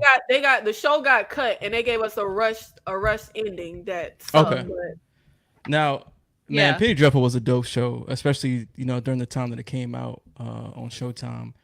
But I think I actually got to give it to Fall of the House of Usher, and it might just be recency bias, because it's like so fresh in my mind. But I really like that show a lot. Like, I think how fast did I binge it? Like, I couldn't stop watching it because I was just so hooked on the characters and this family. Like, and it's weird because obviously it's a horror show, and Christy will tell you, if I get invested in the characters, especially me, being I like action and kills and stuff. But if you hook me with characters and their arcs, that's saying something. And I felt like Fall of the House of Usher was just on point for me. I couldn't stop watching this. I had to give it to that in this scenario. Nadia, I'm with AJ on it just because they didn't complete the Penny Dreadful series. I know they rebooted with a different timeline and a different thing. It just didn't feel the same. The comics are really good. They do tie a lot of the stuff up that they weren't able to in the show. But Fall of the House of Usher, Edgar Allan Poe, it's a complete story from start to finish. I'll have to give it to that. yeah, Penny Dreadful wasn't. I don't. They set up so much stuff. That was literally one of the best horror series in my opinion, but they got canceled and had to. I'd rather they have given us no ending than that rushed ending. That was really disappointing. But man, Penny Dreadful was some of the best TV ever. It was. Josh Not Arnett. Tyra. I know you done seen these two. All my life. Which one coming out at the top? Oh, child, Robert Zemeckis in them. I'm going over there with Tales from the Crypt. That was everything. You couldn't tell me I wasn't being risque, sneaking off to go watch Tales from the Crypt when I was supposed to be asleep. I was supposed to be asleep. And then it got, really risky. I was like, oh, they're cursing. You had it was sexual. It was like, it was groundbreaking, as a kid to watch it. And then we have this animatronic Tales from the Crypt, the opening with the Crypt Keeper. And then you would have those, every single episode, it would be some big Hollywood actor or some A-lister coming on down to play in these little, what am I trying to say? Because I'm about to say skits, it's not skits, but episodes. And then sometimes you would have like, oh, this is where I first seen Brad Pitt, or I first seen this person. Like this was the start for, a lot of people. And then it was just really, really good. It was really good. And I love the fact that this was the anthology situation to where you can pick up at any moment and, watch Tales from the Crypt at any season. It's not something you had to follow. Love the X-Files. But child, it's going to be Tales from the Crypt for me every time. Cat. Yeah, love the X-Files. Grew up with it, but I agree with Tyra. I love Tales from the Crypt. I'm just a sucker for horror anthologies. So yeah, and I just love Tales from the Crypt. It's going to be that one. Christy. So, Oh man. I grew up in one of those houses where, my parents didn't let me watch any and everything, and Tales from the Crypt was one of those things, and I never thought to revisit it as an adult. So I've actually never seen Tales from the Crypt. But I Besides did watch the movies. Huh? Besides the movies. Well, yeah, I watched the movies, yeah, but not the actual show. Since we're comparing shows. I was just letting them know you seen the movies at least. That's Okay, all. I was trying to help you out a little bit. But I do really like the X-Files. Like, I like the whole investigative element to that. Like, I really like that style of TV show. And I obviously like the characters. So, I mean, I have bias here because I ain't never seen Tales from the Crypt, the show. Yeah. So I'm going with the Love it. X-Files. It's so fun. You love it. Yeah, I'm So sure I fun. would. Yeah. But my mama, she's like, we ain't watching that mess. My mama too. That's why I had to speak and watch it. I was used to that.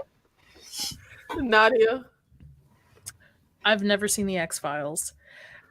So it'll have I'm to actually be really Tales from the surprised Crypt. because I feel like she would like that. Yeah. I'll be real with everybody on this panel. I have a really weird fear of aliens, like grays and stuff. So Really? anything very like Mars Attacks freaks me out. But it has to be like a certain type of it. Yeah, I know. I know. I've never So seen is it Alien or like Aliens either. Sigourney So Weaver. Oh, you haven't seen? I was going to say, are they okay? So you haven't seen But Alien? I'm doing a watch party for those for the new Have movie. you ever So seen, I'm gonna. So I've never seen the X-Files. Fire in the Sky. I think I probably saw E.T. too young. I don't know. Something just freaked me out as a kid. And it's like, because the X-Files deals with not fantasy type aliens. Because like, I love The Thing. The Thing is like one of my favorite movies. I'm going to watch Aliens. It doesn't freak me out as much, but it's when it's like the grays, the realistic looking, that freaks me out. So I've never seen it. So I'll have to give it to Tales from the Crypt because I used to sneak as a kid to watch this when my parents would go to bed, and I loved it. It was freaky and gory and crazy, so I loved it as a kid. So I'll have to give it to Tales from the Crypt. Nadia told her them aliens was going to abduct her and take your organs. I know something. I used to have that same fear after watching the Mothman prophecies. I just knew somebody was going to snatch me up. Yeah. And I live in Las Vegas, and I'm pretty sure I've seen a UFO. yeah. So I'm like, Probably. no. Oh, you was out there when that comet went by and then somebody recorded aliens in their backyard or something like that. Yeah. That. So nope. Please don't abduct me. I would not be a good specimen. But yeah, Tales for the Crypt. So I had the only parent let me run amok and watch all kind of crazy stuff. Oh yeah. Yeah. AJ. So I've never seen like all of either one of these shows. I've only ever seen like a little bit here and there. And we actually started rewatching the X-Files. I think we're on like season 2 or something like that. But in this case, I think I actually gotta give it to X-Files because I really like shows that are, you know, have the consistent characters that you can follow their arcs and the dynamics. And Scully and Mulder, like, I don't know, they're just dope characters. And she'll tell you, I like investigative shows like that. Like I'm a big fan of Supernatural and shit like that, like cryptids and aliens and weird shit. So X-Files just speaks directly to me. So I got to give it to X-Files. Now I know y'all saw the X-Files movies now. Yeah. Okay. Nope. No. Oh God. Oh well. You don't count. You scared of the aliens. We give you a pass. Which is fair. I'm with you, AJ. I love crypto, Bigfoot, all that, like Mothman, all that, Skinwalkers, everything like that. Yep. That's up my alley. Yep. Just not that. So you didn't see that Silent movie last year, where the girl don't talk the whole movie and them aliens come? What was that called? Nobody No will one save will you. I think. save you. Someone's name won't save me or something like that. Oh yeah, no no. one I will want save you. to. I was on the Salty Nerd podcast and they recorded me watching the trailer and I almost fell over. Yeah, no, I'm good. I'm good. I'm all right. I don't need the grays coming at me. I'm good. Kat, Alien versus The Thing. Oh, this is a hard one. I love both of these movies, but I'm gonna have to give it to The Thing. Every time when they're doing the blood test, I've seen this movie so many times, and I always forget like who's like the thing in that moment. And then when it happens, it like terrifies, like jump scare all the time. I just love this movie. I'm a huge John Carpenter fan, so yeah, I'm going to go with The Thing. Christy. Definitely The Thing. That's like my favorite classic horror movie of all time. Like, I'm not big on classics, but of the classics, this is my favorite one. And it's funny to say that that's a classic because it's really not that far long ago, but I just really love it. Like, kind of like how you were saying, Kat, like I forget who is the thing in that scene as well. And then also, well, we don't really know, but we kind of think the black guy survives, but maybe he doesn't. But I still like the fact that he's at the end. Yeah, I think The Thing is a masterclass on how to do suspense. Like, I love how even the scene that I love the most is when they're trying to figure out who could have got to the blood. Well, I have the key and I get right back. He look I love how they do that whole thing.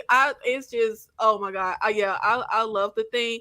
And but fun fact, I picked on my mother for years because she saw The Thing when it came out in theaters when she was 16, and she was so scared she had to leave the theater. And I was like, are you kidding me? Like, you are that freaking scared. She was like, you didn't know who it was. You didn't know who was the thing. AJ. That's gonna be Alien for me. Man, I love Alien. I love that franchise. That sci-fi horror movie is just amazing. Like the set designs, the creature designs, the music, Ripley, like in her little underwear, that's the what little you tiny like. drawers, like everything. It's just the special effects, like the whole concept of how the alien works, the face huggers, the chest bursters, the way the alien is just like stalking around. Like, it's just a dope film, and it really helped. Like, it inspired my love of like sci-fi, like watching it as a kid. So I gotta give it to Alien. And you know what? We have a conversation towards the end of this about a concept in Alien that I cannot wait to hear your opinion on, AJ. But Nadia, The Thing versus Alien. I've not seen Alien, but The Thing is probably in my top 5 movies of all time. The Thing is the reason why I even had a film career, to be honest. The special effects in that is so well done, and it holds up today better than some special effects, like CGI effects, things I've seen in movies. And it's a movie I will watch probably 3 or 4 times a year. It's just so well put together, and it's John Carpenter, and the score for it is just so well done. The sound effects into it, I don't know. I have to go with The Thing. Now, I will report back on Alien. I'm going to do an Alien watch party soon. Do Aliens leading up to the new movie. So I will report back, but I'm going to have to give it to The Thing here. Oh, you're not scared of those aliens? You're not scared of the xenomorph? because they're not the little gray Oh, so people. you're just scared of like a Martian. Yeah, I guess. Like, yeah. But you like Nope. Were those not qualified as? No, so Nope freaked me out. The reason why I liked it because of the scene where they all get sucked up, the humans into it. I'm not kidding you. I was almost crying in theaters watching this because I was that terrified. Because that That's to a me great is like scene. my worst nightmare of it. Is so, and everyone's like, oh, it wasn't that scary. But for somebody who has that fear and hear that noise and the sound effect into it, it was just so And they're well just immersed. screaming. But yeah. Yep. Yeah, but it's the little gray, like the big eyes and the gray head, the little grays, like the fourth kind. I can't watch that. I got tricked into watching That movie I is can't watch terrifying. That movie destroyed her. Yeah, I'll never watch that fine. movie again. Mm-mm. Now that is one thing I hated about My Nope. I friends couldn't tricked stand me that into seeing shower curtain. signs. Maggie J. Sigourney Weaver refused to shave any of her body hair. Why they ain't let that lady have her body? Why they edited out her body hair? Let that lady be hairy. I never knew that. But shouts out That's to you, crazy. I didn't know that Sigourney either. I didn't know either. Weaver. The Faculty versus Scream, the resurgence of the teen slasher. Nadia. I love The Faculty, but I'm going to give it to Scream right off the bat. I'm a big Scream head. I love all of them. The three of us were on a panel about it, so I'll have to give it to Scream. It's a parody about a horror movie. It's a parody on its own. It makes fun of itself. It's so well done. Music's so good. The Easter eggs in it's great. I'm going to give it to Scream. But The Faculty is good. The Faculty is good. It's fun. It's a fun movie to watch. AJ. Yeah, I gotta agree with Nadia, man. I love The Faculty. Like, I don't think people talk about it enough. Man, it's such a dope movie, but Scream is just, it's on a different level. And obviously, it's spawned the franchise and whatnot. But just like Nadia said, the meta-ness of it, and then just the horror aspect, the slash, reinvigorating slashers, the teen slashers, whatever. Like, Scream is dope. Gotta give it to that. Tyra. Oh, child, guaranteed to jack you up. It's The Faculty. It's gonna always be The Faculty. Like, Scream is Scream. I've never been like the biggest Scream person. If I had to preferably choose one, it's gonna be the Scream. That's the best film. But my favorite horror movie, period, is Invasion of the Body Snatchers, and The Faculty is the '90s Invasion of the Body Snatchers. I love it. So it's The Faculty. Cat. Yeah, I like The Faculty, but also gonna have to go with Scream. Again, just for its like legacy, what it did for horror at the time in terms of kind of reinvigorating the subgenre and also like commenting on the past. So yeah, for me, it's Scream. You could not tell me when I was like 11 that I was not going to marry Josh Hartnett. I loved him so much. Christy. I also love Josh Hartnett, and I would have to pick The Faculty because, I might have to rewatch the Scream franchise because it does nothing for me like it do for everybody else. I could take it or leave it, honestly. As a matter of fact, I don't think I rewatched any of those films once I watched it the one time. But The Faculty, I watched that right now. It was a good ass movie. Holla at your girl, Christy, because I'm over there with you. I get it because we know about the revitalization in the '90s and everything. And Scream is a really good movie. I actually just because we were on that panel, I was like, you know what? Let me go and rewatch, and maybe I'll have a different opinion because I haven't seen. I'll watch Scream 1 through 3. Still the same. Mm-hmm. It's good. Yeah, I'm gonna have to rewatch it again. I tried. Cat. Jeepers Creepers versus.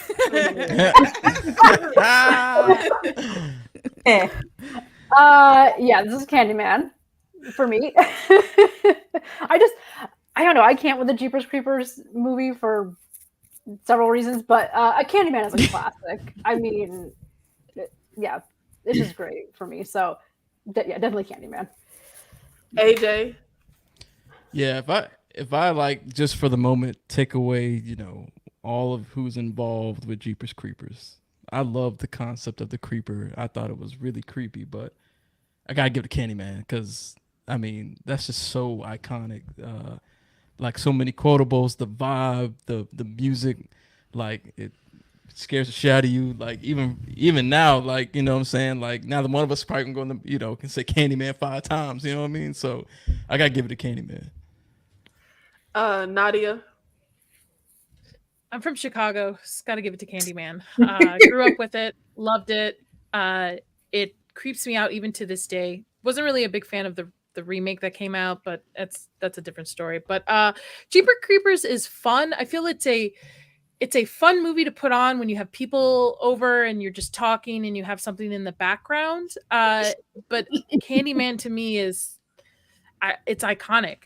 I don't know. I grew up with it. I love it. Damn, Jeepers Creepers is background music. Christy. Yeah, definitely Candyman. I mean, the movie itself is just super well done. The performances are stellar in this movie. Tony Todd was in there barely 10 minutes, and y'all scared as hell of this man. And he was barely in the movie. I feel like that just tells you how great of a performer Tony Todd is. And then just the story, the lore, that was super scary. Like you said, now grown people will not do that because you scared it's really gonna happen, even though you really know okay, maybe it won't. But they did a good job of like just terrifying you, and I just thought that was just like you said, it's iconic. So yeah, Jeepers Creepers. I mean, I ain't scared of that. I'm actually not a big fan of Candyman. Nadia, The Blob versus District 9. Oops, sorry. The Blob versus District 9. I'm gonna give it to The Blob. I liked that movie a lot. I'm not a big fan of District 9. I like the concept of it, but it's not a movie that really stuck with me after seeing it. I know there's a following for it. I don't get the appeal, but it'll definitely have to be The Blob. Tyra, The Blob versus District 9. Oh, the Blob remake. Sorry, the 80s Blob. Oh, child, it's District 9. I've been waiting on a District 9 sequel for how many years now? Did you come back? Did y'all come and help him? I love District 9. I thought District 9 was amazing. I really enjoy The Blob. It's something that I throw on when it's the Halloween season to watch with the kids and stuff like that. But District 9 was superb to me. And if ever they want to come back and finish that story, I will be outside for it. District AJ, 9. The Blob versus District 9. Yeah, I agree. District 9, Neil Blomkamp, that dude, like, it's, in terms of like design and visual effects and conceptualizing stuff, it's one of his better films because it actually has a dope story. But I would love to see them do more with that too. But District 9 definitely. Christy, I have not seen either one of those movies. At least I don't remember. She said District 9.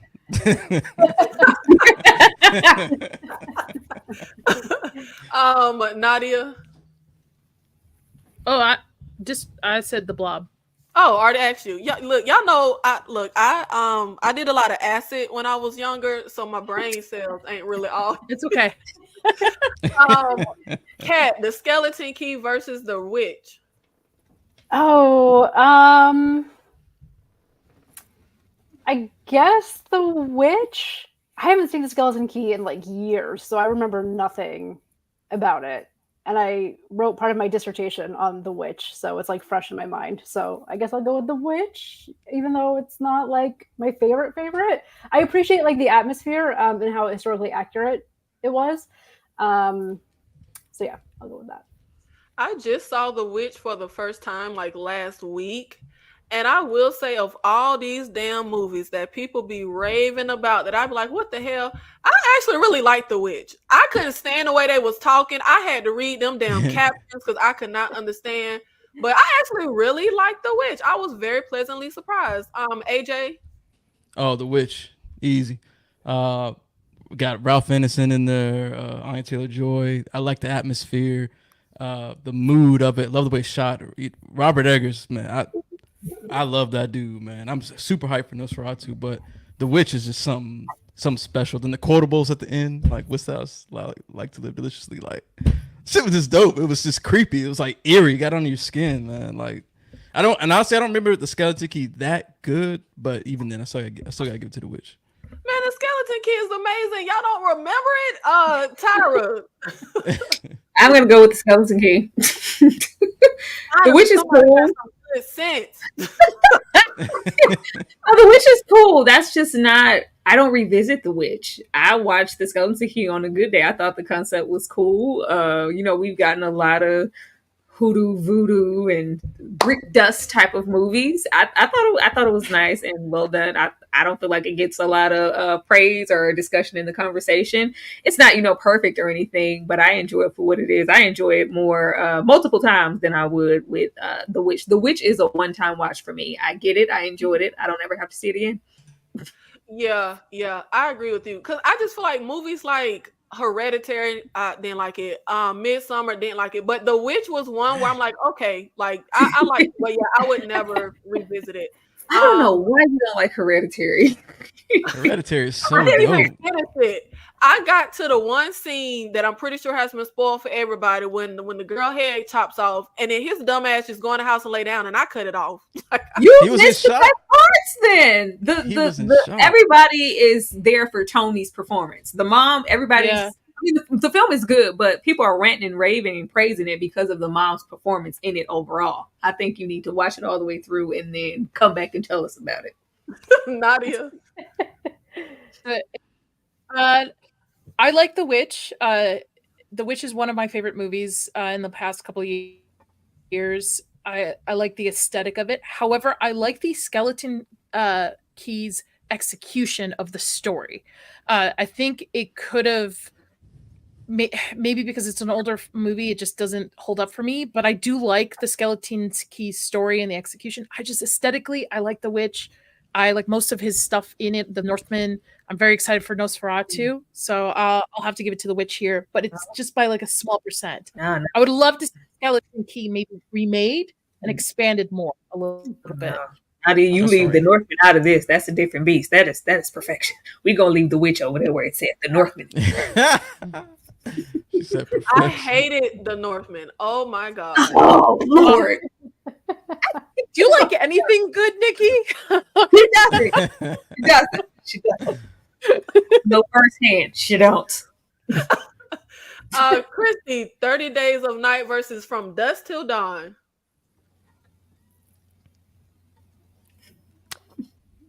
Ooh, the struggle. Want me to jump ahead of you like you did me? 30 days a night. I think I'd agree. I just, yeah, that's hard. What's that one? What's the main guy? The main vampire guy in that one? 30 In Days In a which Night? one? What's his name? Yeah, Damn, I can't remember. I don't know, his name. but I really like his performance a That dude a was lot. creepy. He's gonna be in The Crow too. Oh, The that new- guy. Yeah, Damn, what is that dude's name? I don't know, but anyways, I really like his performance, so that's the only reason why I'm leaning to 30 Days a Night. But I like both of them. Danny Huston. Yeah, him. I really liked his performance in 30 Days a Night. Kat? This is a hard one. I love See? 30 Days of Night. I think I might lean a little bit more to From Dusk Till Dawn for, again, nostalgia purposes, and I don't know. I just have like fun with that movie. I enjoy how ridiculous it gets. So I think for me, I'm going to lean towards From Dusk Till Dawn. Maggie J reviews. Nikki is quick to DNF. I definitely am. I will turn a movie off so fast. Nadia, 30 Days of Night versus From Dusk Till Dawn. I'm sorry, there's a little bit of a delay. That's me. 30 Days of Night is a better graphic novel than it is a movie, and I'm going to stand by that. The comic is way better, so I'm going to I lean read the towards comic. Dusk Till Dawn on this one. Tom Savini with a little belt, with a little gun. Come on, and is it Selma Hayek? Come on, like how can you? I was probably- Now, this is not my favorite vampire movie. My favorite is John Carpenter's Vampires, but I'll have to lean with Dusk Till Dawn. My Sweet Perspective with a $2.99 super sticker for Miss Tyra. Oh, thank you. Thank you so much, Ashley. Thank you. And then we have Barbarian versus Drag Me to Hell. Kat. I'm going to go with Drag Me to Hell on this one. Barbarian was another film that I know a lot of people loved, and I get why A lot of people loved it. Didn't quite click for me. Loved like the first like half of it, and then something just happened in the third act, and it kind of like fell apart for me a little bit. So I'm gonna go with Drag Me to Hell. Tyra. Child, drag me to hell. Like grossness of it all. Like I love a good projectile moment. Like I really enjoyed Drag Me to Hell. The whole aspect of the curse and the button, and we love a girl dying in the end. Like, girl, you thought you got away, didn't you? Nope, you going to hell. Like I enjoyed Barbarian for what it was. I love me some Bill Skarsgård. I'm probably alone in that. I enjoyed the beginning of Barbarian in the unsuspecting aspect of what's going to happen in this Airbnb between them. For everybody, don't spoil a twist yet. Christine, see it. So, versus the ending. So I'm gonna go with Drag Me to Hell. Which one haven't you seen, Christy? Barbarian. Oh, you ain't missing nothing, child. That movie sucked. But Whoa, AJ, which one? Come on, now that movie didn't suck. I thought it was all right.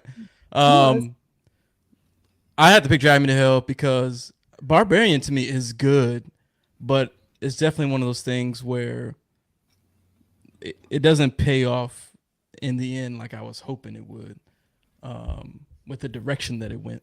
And so because of that, I gotta give it a Drag Me to Hell. It's Sam Raimi, and he's just having a good time. And it's funny because I'm not even a huge like Evil Dead person, but I feel like Drag Me to Hell had a better balance of like the horror and comedy. Mm-hmm. Like it actually just felt like it meshed better than those movies, just for me. And then the dark ending and all that, like it's a dope film. It's a good time. Who did I ask? Nadia? Yeah, I'm always left behind. Okay. It's gonna be Drag Me to Hell. I liked Barbarian because I did not see the twist. I didn't know anything going into it, so I was very surprised by it. But I'm with AJ. The ending didn't land very well with Barbarian, in my opinion. Drag Me to Hell is just a classic cursed, like gypsy curse kind of movie. It influences a lot of other movies that came after it, so I'm gonna have to give it to Drag Me to Hell. Yeah, I love a dark ending. I do not like a happy ending. I like a villain wins. Nadia, Psycho versus Black Christmas. Psycho. Easy. We would, and by the way, we wouldn't have Black Christmas if we didn't have Psycho. So Psycho. I'm just sorry. Psycho is going to be for it. Psycho's a great rewatch. I like Black Christmas. Don't get me wrong. I think the first one is the best one. The remakes are all garbage, but Psycho to me is just, it's where a lot of the other horror movies have learned a lot of their tropes and techniques, and it's Alfred Hitchcock, who could not say no. So if anybody says Black Christmas on this panel, we cannot be friends. Go ahead. AJ. Well, I guess we can't be friends. I'm going Black Christmas. Oh no, AJ. I got to. I have a good time with Black Christmas. I think it's a fun movie. It's a the classic who done it. Like I guess in the same vein as Psycho, but I don't know. It feels more, I guess, like fun, like rewatchable. Like I don't know, it's like Black Christmas. There's something about it. I prefer it to Psycho. It was nice. I'm with you, AJ. I love Black Christmas. I love Black Christmas. I think I'm gonna have to give it to Psycho though, just because again, it's Hitchcock. It's a classic, and I think it's one of those films that was so important for not just like horror cinema at the time, but just like cinema in general, and really kind of helped, do some groundbreaking stuff for the time, especially as the whole Hollywood studios was just coming out of the whole censorship stuff. So I think for that, I just have to give it to Psycho. It's too groundbreaking, but I love Black Christmas. It's one of my favorite.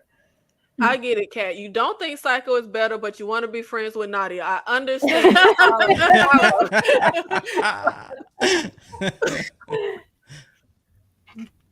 Which one you got, Tyra? You already know. You already know it's Psycho. And I love the praise that it gets, for it being an Alfred Hitchcock production, because it is very much that film, and his eye is on it, and it's great. I come to this film for Anthony Perkins. Anthony Perkins is incredible. I love him as an actor, and I hate that Scream always gets the praise of, we had never saw a lead. We never knew, the whole Drew Barrymore thing just came out of left field with her dying, and we expected to, follow her throughout the film as our lead. That happened here first. That happened here first. The shower scene, the music, the score is iconic. The reveal in the end, like the Psycho is perfection. Like I have to pick, I wouldn't harm or fly against, I love Black Christmas. It's really thick in that the beginning tropes of the calls coming from inside the house, the killers in the house type thing. I love that, and it is good. But Psycho, bar none, please. Christy. Well, it was nice knowing you guys, but I think because I really like Christmas movies. Yeah, you do. Mm-hmm. Yeah. Like Christmas movies trump horror movies when it comes to me. But so if you give me a Christmas movie and a horror movie together, that's magic right there. Mhm. I just really love Black Christmas. But I agree with everything everyone else said about Psycho. Like Anthony Perkins, Put a Band-Aid on it. I love you, baby. Yeah. But if I was back in those times, I probably would have had a poster of him on my wall. But I'm sorry. I do like solid Black Christmas though. I do. It's like the best. AJ, Insidious versus The Conjuring 2. Ooh. Oh man, shit. You gonna pick Insidious.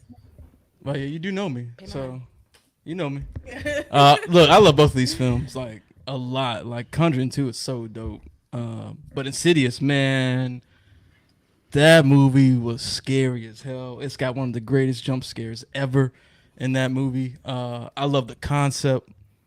It's just James Wan doing James Wan shit, man. Like, and it kicked off. I feel like that whole era, like of all these, movies that copied it in terms of like the tone and the feel. I feel like it started with Insidious in that like area, the autumn 2010 type of films. But Insidious is something special. I love that movie. Kat. Yeah, I think I'm going to have to go with Insidious as well. Just that like red devil guy or whatever he's supposed to be. Creepy. Terrifying. I also really like, I just rewatched it recently, and like Patrick Wilson's character I find really fascinating, and just like the whole like family dynamics and him like as a father and like trying to save his sons. I don't know, I just like the whole like dynamic. I think it's very well done and really well written. Nadia.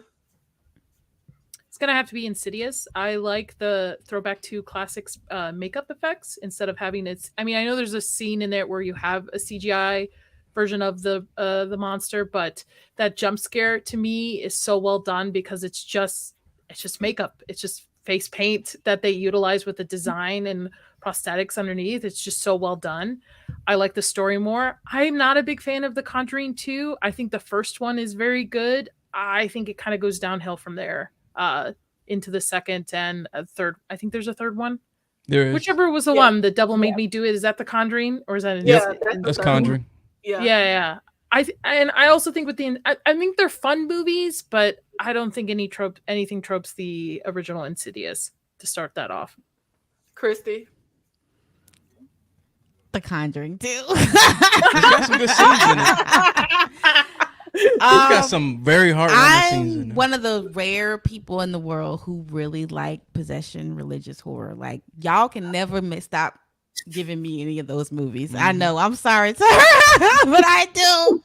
I love them. I don't know why, but I'll watch the worst ones and the best ones. But Same. Conjuring 3 is the shittiest one in the entire thing there. With just The Conjuring. The Conjuring That's ones, rough. yes. That's a rough one. lines. Yeah, that was a bad one. Yeah. But I still like The Conjuring 2 over Insidious. Tyra. I don't even know why Conjuring 2 is up here. Man, like like hating on Conjuring 2 so bad. no competition with the Conjuring 1 should have stayed there. Like they milked this little poor franchise for all it's worth. First, I didn't like Insidious because I thought like, okay, here we go with the tropes and we can't move out of this house. We're on our last and the son's going to get possessed and whoopty damn lie. So I was happy that we decided to go in another direction. I love the Lady in Black. That was my favorite thing. I know people love the devil in the red situation. I love the aspect of the Lady in Black taunting him his entire life. And it was a well-crafted film all around. And even getting into, the second one, it all comes together really, really well, and I enjoyed it. And it actually has some really effective scares. It takes a whole lot to scare me or get me like, oh, like I didn't. It takes a lot. This is one of those films that did that, but there's absolutely no comparison. You could at least put the first Conjuring on here, Nikki. That would have been tough. Yeah, if you did do that, that would have made it real hard. I Yeah. would have picked Yeah. The Conjuring. And that's so crazy because I love the first Conjuring. I love Conjuring 2, but I hear so many people say Conjuring 2 is better than the first one. That's why I threw it Oh, on there. 'Cause, no. like, No. I always hear Yeah. people say that. We're I It not got good moments. That old man was creepy. remake versus remake. Cat, Texas Chainsaw Massacre, the beginning or the 2003 Jessica Biel in the white T-shirt. Yeah. I think I'll go with the remake, the first one. The Texas Chainsaw Massacre remake is really the only remake that I think scared me as much as the original did. Yeah, again, it's not like my favorite. If I have to choose one, I'm gonna watch like the original over this one. But yes, I think I'm gonna have to go with this one. I don't know if I've ever seen the beginning. I don't know. It's not nothing's coming to mind with it. But yeah. Christy. I've only ever seen the original one. I've not seen any remakes of that movie. Oh wow. Okay. AJ. Yeah, it's gonna be the 2003 one for the remake. And to keep it a buck, honestly, I'd rather watch that one than the original. I'm just keeping it on it. Same. I'm with you, AJ. I'm Yeah. with you. I gotta watch it then. I prefer the Texas Chainsaw Massacre remake over the original. Yeah. Tyra. Not saying it's not good. It's just I think the remake's just more engaging. I really dislike that point in time where we got a remake of everything under the sun. I was not a fan of these movies. If I have to choose, I think I'll go with the beginning. Just because I liked the kills better there. It was a lot gorier and just the execution of the kills. I enjoyed that, but I'm just not a fan overall. You know, I'm a classic girl. I'll prefer the campy, like what the hell's going on Texas Chainsaw Massacres before I ever no. Nadia. I'm gonna have to go with the 2003 because I've not seen the beginning, and I'm probably never going to because I'm with Tyra. I like the original so much, and the remake's good for a remake, but I just that's the bubble I want to live in. I don't want to expand it. Don't ruin that IP for me. I feel like remakes get a bad rep, man. People always complain. I like a remake. Hey, There are some good remakes, like Dawn of the Dead. That remake. Yeah, if there are some, these aren't, you know. I think there's a difference between remaking a good movie versus remaking like a movie that could have been good back in the day if they had more of a budget or a better writing. So I think there's a difference in if a remake's good. 'Cause there are remakes that are good. Grimy, slimy, disgusting shoestring budget of the original Texas Chainsaw Massacre. Like it's just that found footage looking ass film. I love it. It looks dirty. I love it. Cat, Hostel versus Wolf Creek. Oh, this is a tough one. I hate both of these movies, but go ahead. I guess Hostel. I'm kind of the same. They're not. Neither of these are like. Yeah, I would go back and watch them like right now. I guess maybe Hostel. I don't remember much about Wolf Creek, so yeah, I'm going to go with Hostel then. AJ. I'm pretty sure I don't think I've ever seen Wolf Creek. I have seen Hostel, so I'm gonna have to give it to that just by nature. I haven't seen Wolf Creek. You ain't missing much, Tyra. Oh, child, Hostel. I can go for a good torture porn situation, and Hostel is rich with it. The revenge in the end, it's torture porn, but I think Hostel gets a bad rap, and it's actually a pretty decent movie, in my opinion. Now, I like Hostel once we get past the first act. I could not stand those. Oh my Jesus Christ! I could not stand those characters. And I like Jay Hernandez, but I could not. Nadia. I have not seen Wolf Creek, and I despise Eli Roth, so I can't speak to either of these. I'm sorry. I don't like. Sorry. Yeah. I think L. Roth has the worst characters in his movies. Christy. I agree with what Nadia said. I stand by her words. Man is overrated. His stuff is overrated. Sorry. Well, that was the end of horror versus horror. That was fun. That was really interesting to see the unanimous winners and then the ones that were more down the middle. I don't like nothing if y'all can't tell. Kat, what are your thoughts on the current state of horror?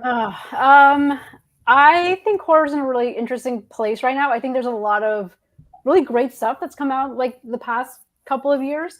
In terms of stuff like we were talking about like The Witch or like Hereditary and things that are like really well made and telling like really great stories and visually very appealing. So I think on the one hand we have like that, and then on the other hand we have like Blumhouse movies, which are just like these like throwaway, cash grab, like no story, like no character. Like you can just tell that the studios are not putting in any effort into these films.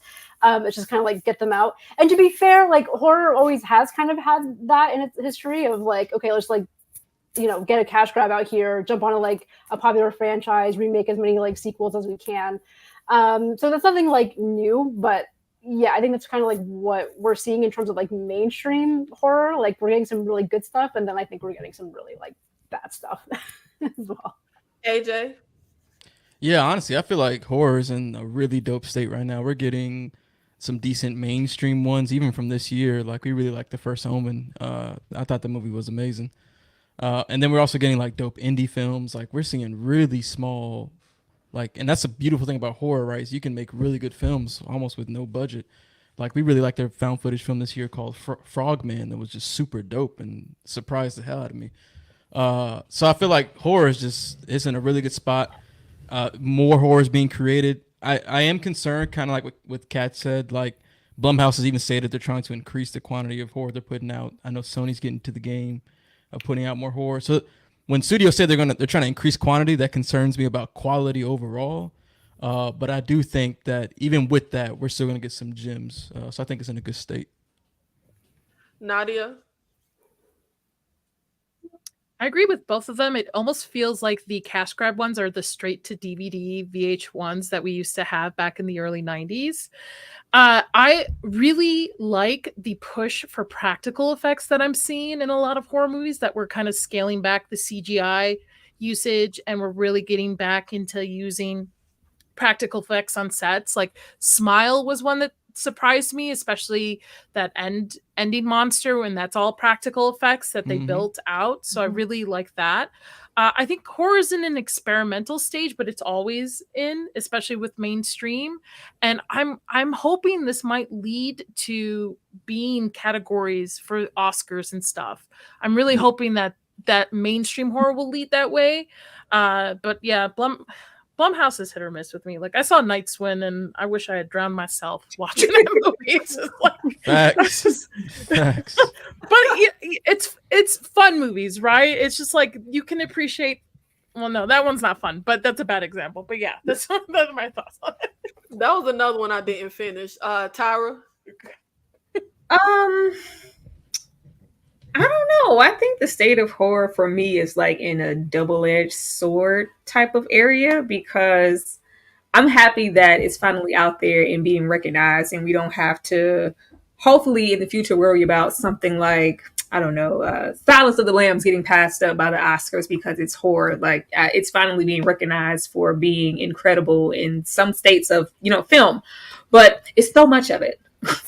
It's so much of it, and it's an overbearingly amount of crap. I don't like the fact that I have to constantly like weed out. I can remember like loving horror and always knew what was like, okay, this is what's good, this is what's bad, this is what I'm watching. It was so easy to weed out. Like I find myself constantly searching and like, oh no, that was a dud. That was a dud. It's just it's I think it's like too much of a good thing now. I love horror, but I can't. act like I don't get frustrated sometimes. Like, oh, can I just get one good one? Like, I miss when we knew, like, oh, this is the one. We don't know. We don't know. It could be anything now. And I miss being able to pinpoint what was good and what was bad, and really focusing on knowing where to go to get my good horror, where to go when I wanted to, like, it's just an abundance of everything. And I'm actually like overloaded with too much. Christy, what are your thoughts on the current state of horror? I think everybody had very valid thoughts on everything. It is like an overwhelming amount of horror right now. And I think that has a lot to do with, streaming. Like back in the day, we didn't have that access to movies. And so now it's like they got it. Tubi got damn near every horror movie you ever thought of on there. So like you have a lot more access to it. And it does seem like there's a new movie every few days now. It seems like on like video on demand and whatnot. Like and I do like the point you made too, Nadia, about like that push for like practicalness. I think seeing that kind of come back as a focus has also been attractive to, go check out these movies and stuff like that. So like, I mean, that's a really good thing. And kind of back to the point you made too earlier, like all of y'all's points were really good. I think, I don't know. I just feel like I need to see more care and thought put into the horror that we do get mainstream wise. Like after seeing like freaking Strangers Chapter 1, Night Swim, Imaginary, like all these big movies that make a lot of money, and they know that it's gonna make people go to the theater, and it just seems like they just threw some shit together. And I actually saw somebody like a really like I said, I'm not big on TikTok, but I do go on there sometimes, and this person has a really massive following, and they're known to be like a film critic, talk about how horror is like garbage. It's like known to be like the garbage. And like people have that thought process. They expect the movie not to be good if it's going to be, if it's horror. And like that's a bad thing, because we get that perception because of these types of movies. You know what I'm saying? Like when you mix trash like that, people are going to think that all horror is trash. But we have some really good movies that, like you mentioned, The First Omen, like that was an amazing movie. Like it goes beyond just the scariness, but just the story and stuff like that. I know, Tara, you don't like them church movies, but it was still good. The reason I don't like the not so much the church movies, because I love the Exorcist 3, like a lot of these things are my favorite movies. But like I think it's the genre of it all, and us getting into the universe of, are we going to get The Conjuring, then we're going to get The Nun, then we're going to it's such an overload of those movies, and the Insidious Chapter 1, 2, and 3 and 4. And I'm really sick of that. Yeah. Sick of that. That makes a lot of sense. Yeah. And original horror, indie horror, like that, there are some really good stories out there. So I mean, I feel like it can go either way, honestly. I'm not really deep into all the other types of communities like superhero action, so I don't know what's going on over there. But I feel like right now we're kind of not like much. Yeah, it's a struggle on superhero side. Yeah, don't worry about it. There's not much going on over there. Yeah, so yeah, it can go either way for me right now. It's always really interesting to me when people, because I've heard that when people are like, they kind of expect horror movies to be bad, that but it's interesting to me as someone who, like, I love obviously a good movie, but I do have a guilty pleasure of liking bad movies. I like I really love like Blood and Honey. I love that movie, but I really love that movie too. I love the second one is great. I love a bad horror movie, but I also really love a cheesy B-movie action movie. There are so many bad action movies that have come out in this year alone, but in the last few years. Like, it's not just horror that has the, Strangers Chapter 1 type of, like, other genres have those bad movies, but I feel like it's not as spotlighted, in my opinion. It's kind of like if there's a Night Swim, the whole horror genre is judged off of the Night Swim. Yes. And the other genres aren't judged off of their bad films. Like, trust me, I love some bad movies, and there are a lot outside of the horror genre. Mm-hmm. I Yeah. think it comes from people putting horror into one category and not really realizing that horror can be a lot Yeah. of things or just the second to it, and they just automatically assume that every horror film is Halloween or Nightmare on Elm Street or Night Swim, where you're going to get scared instead of having levels and depth to it, Yeah. That. where Mhm. they think action movies can be different or comedy movies can be different. Yeah. Yeah, Absolutely agree with I that. completely agree. And it's kind of like, even I remember the one thing that used to bother me even as a young kid, and is one of the reasons why the 80s isn't a high era for me with horror. I could not stand as a kid when the women had to die topless. Oh my Jesus Christ. That used to, I mean, like, I be saying, like, now why she naked? Now why is she naked? And but the whole genre isn't just the women dying topless. It isn't just a bimbo character. There are the ones like Lori, who needs Dr. Loomis to save her, but then there are the other ones where the woman saves herself. I feel like there's a conglomerate of a lot of different things in the horror genre, but people tend to focus on one aspect. So yeah, I agree with that. It's like the other genres can give us a lot of different elements, but for some reason, it's like horror is kind of, I want to say, in a box. But to your point of the topless women in the 80s, you also have to look at the time frame these movies were made in and sexuality during that time frame. It's more so than just, oh, we just want boobs on the screen. It plays to also where the mind of the director is, their beliefs, where they stand on things, and just what's going on in the world at that time. But there are definitely some horror movies where they're like, okay, we just want topless women running around. It's not a horror if there are no titties. Okay. Yeah. I usually get. But I think a lot of those tropes are built because of that time. Like, even the trope of if you have sex, you die, or like the final girl having to be the virginal girl. I think it's because that time period was very puritanical, and I think that's where a lot of that stuff comes from. So yeah, I do think the bulk of it is men just want to see breasts, but I do think some of it is like the time. But yeah. But we got a question here. What is good horror? I think that's a good question, because I think it's relative, because obviously I like a lot of stuff that people hate. I think it's subjective. I can't answer that because it's just I just recently watched a couple days ago, I watched Street Trash. And I was like, what the hell? Like, that was a very different experience. And somebody could watch Street Trash, be like, oh, this is so tasteless. Why would anybody want to watch this? This is crass. I was like, oh, this is different. I'm kind of enjoying this. Like, oh, I didn't expect this from this. So it's just, I think it's subjective. It just depends on the person. Yeah, I agree. Yep. Yeah, it's definitely subjective. Because I don't think Halloween is a good movie. I'm sorry. I was bored. It was nice knowing you. Bored. I was so bored. Like, I can't with Halloween.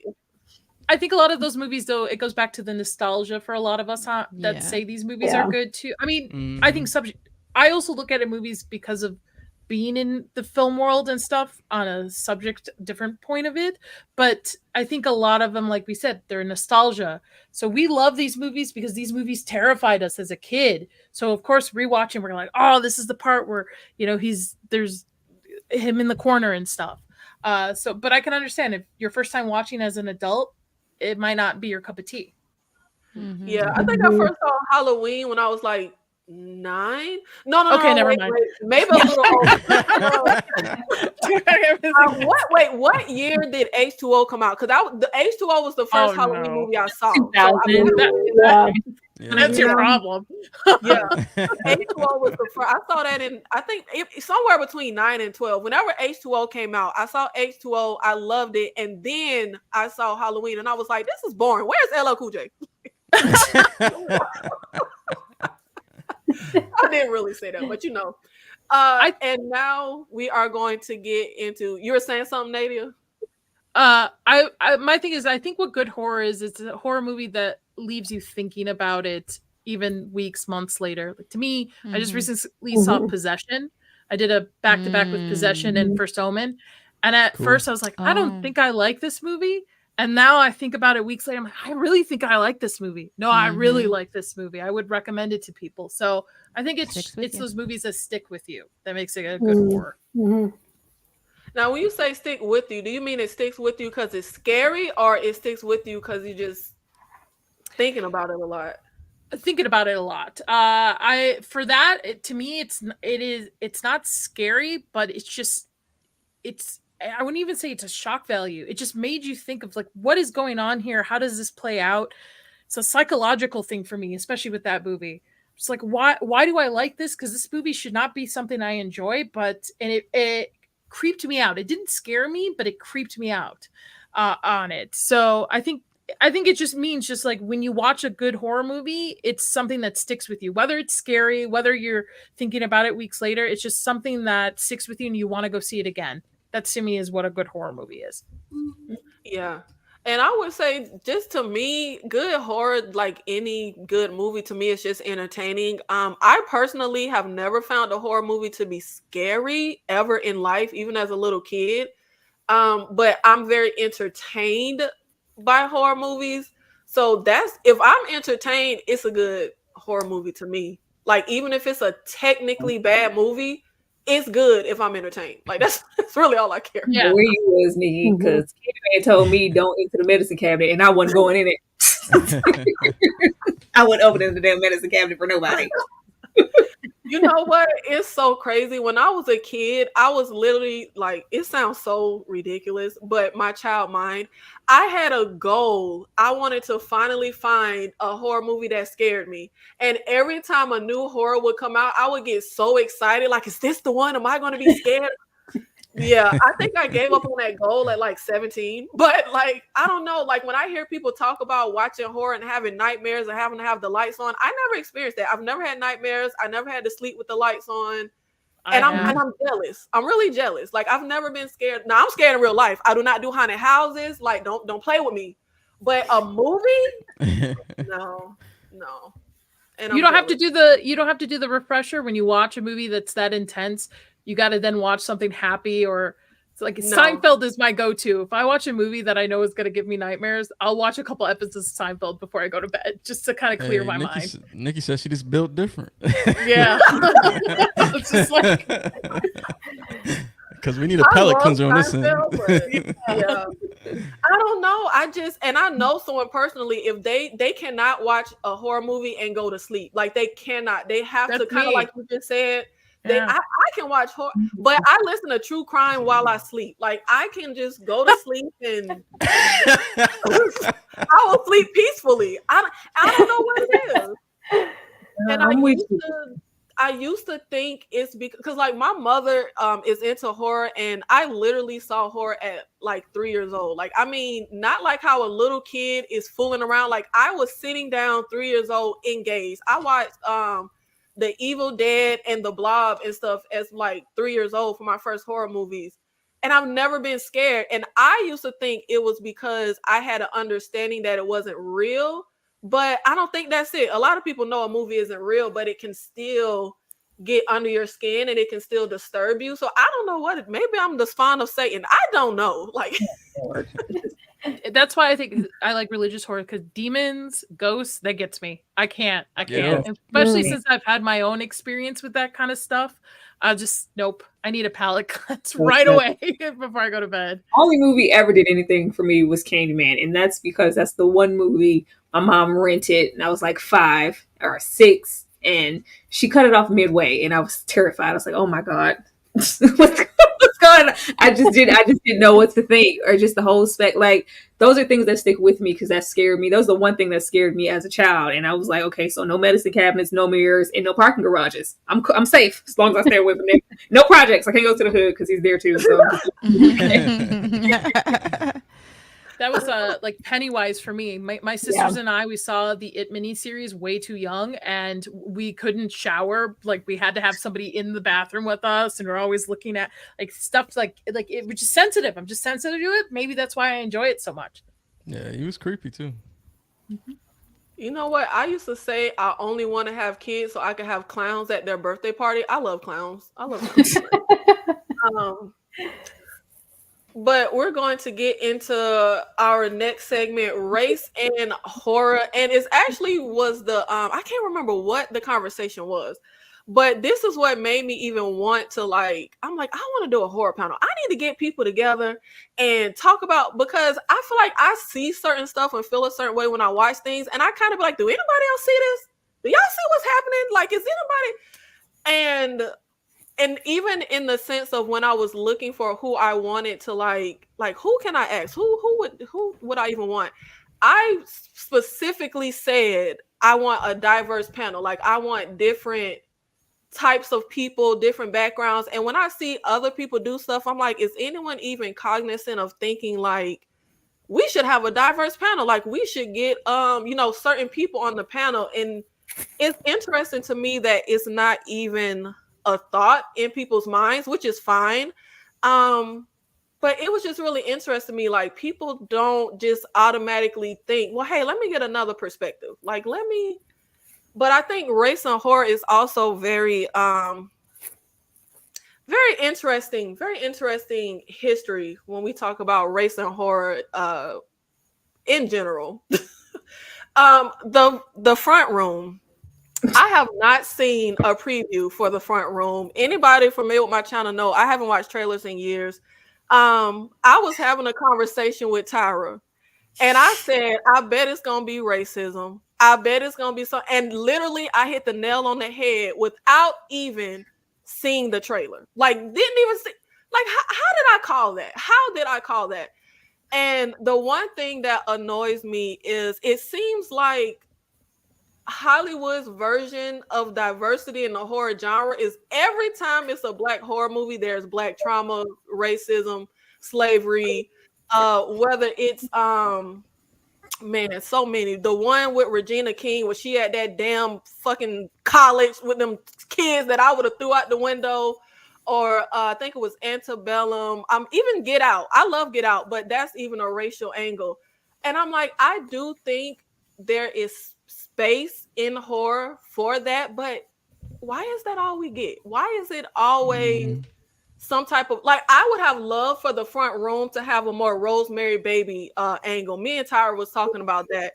But the second I looked at the cast and I saw she did not have a black husband, I said, yep, it's going to be something racial. It's going to be something racial. And that's something else that gets me. It's like the inclusion in horror is, let's get one DEI hire and everyone else in the cast is going to be white. Like, why couldn't Brandy have a black husband and a black stepmother or mother-in-law? I mean, it's just really frustrating. Tyra, how do you feel about the racial trauma and the racism and that whole angle of how they play on black horror, I guess you could say?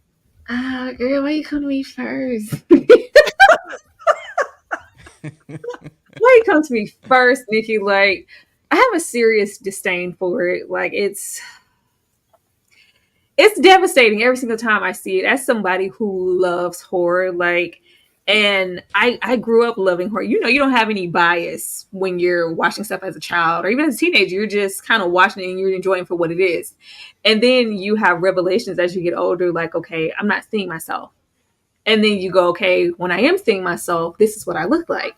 Why do I look like this in every single film?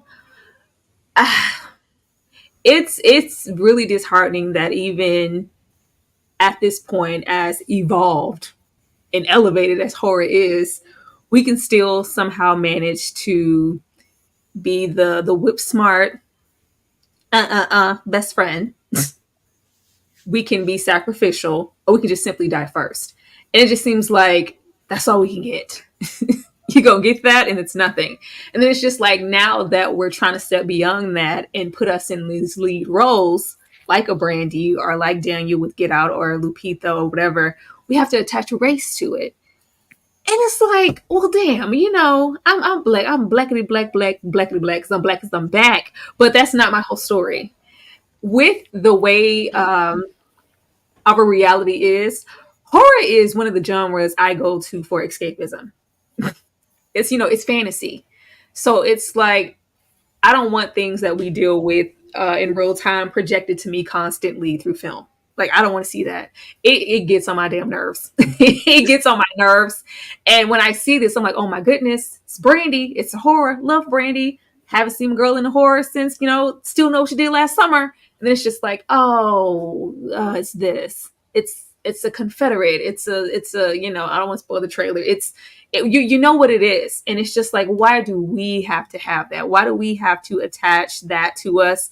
Even, I can't think of what the movie is that's coming out for, it's a Lee Daniels production, and it's a horror situation with a black cast. I think Monique's there. It's a whole black cast. And the first lines that I read was like, oh, single mother left with 3 kids. I was buys a haunted property type. I was like, and it's not even like it's hard. So many segments of the horror, like it's very repetitive. Like, we're gonna get those haunted houses, we're gonna get the possession, we're gonna get the vampires, we're gonna get but somehow, some way, we managed to still belittle and attach racial dynamics to our characters. And I just wish that we got more diversity, because I remember even when I do my videos and I talk about growing up and watching horror, I thought for so long that we were only attaching ourselves to, because I'll tell people in a minute, we have nothing, child. We had Rochelle from The Craft. We had Blade. We had Akasha. On a good day, I had Grace Jones and Vamps. We didn't get much. We had Candyman for Tony Todd, and we had Tales from the Hood, things like that. And I was like, when I bring up and I'm attaching myself to why I love the Akashas, or maybe even the Rochelle in its own way from The Craft or Blade, there wasn't any racial undertones attached to those characters. Blade was just Blade. Blade was just Blade. Aaliyah as Akasha just got to be Akasha. Rochelle, we gonna leave the white girl in the hair. We gonna leave it on the ground, because that role was meant for a white character, and she just happened to get it. But I just wish that we got some more of that. Just let our stories be our stories like everybody else, and leave the racial undertones on the ground where they belong. That's it. I'm finished. No, I agree. It's like the only story to tell always has to be a racial conflict if it's Black people. But Nadia, were you interested in chiming in on this topic? I know you have to jet to something else. I mean, okay, I'm a Middle Eastern white woman. I don't really have that much to say, because because we had this discussion, because I was bringing up Amazon's they or them. Is it they or them? Anyway, which I liked. I actually really enjoyed, because while there is a racial undertone in it, to me, it portrayed it because it's historically correct of what the LAPD was doing at the time with it. However, I did not look at it as perspective of like, this is all that Black horror is, but I also put it in the hands of these Black directors, producers. Like, these people should be driving the force of like, okay, we've had enough of this. Let's actually tell stories that have these leads that doesn't have to have these undertones into it. One of my favorite categories in horror is folklore and fantasy horror. I would love to see more of ethnicities of those cultures on screen than just the typical grim fairy tales. So I think it's not so much because the audiences don't know. Audiences aren't going to put it together. I think you have to put it in these hands of these upcoming directors and say, like, this is the horror that we want, instead of having all this stuff that's been tropes for generations now, for the last part of all genres, not just horror.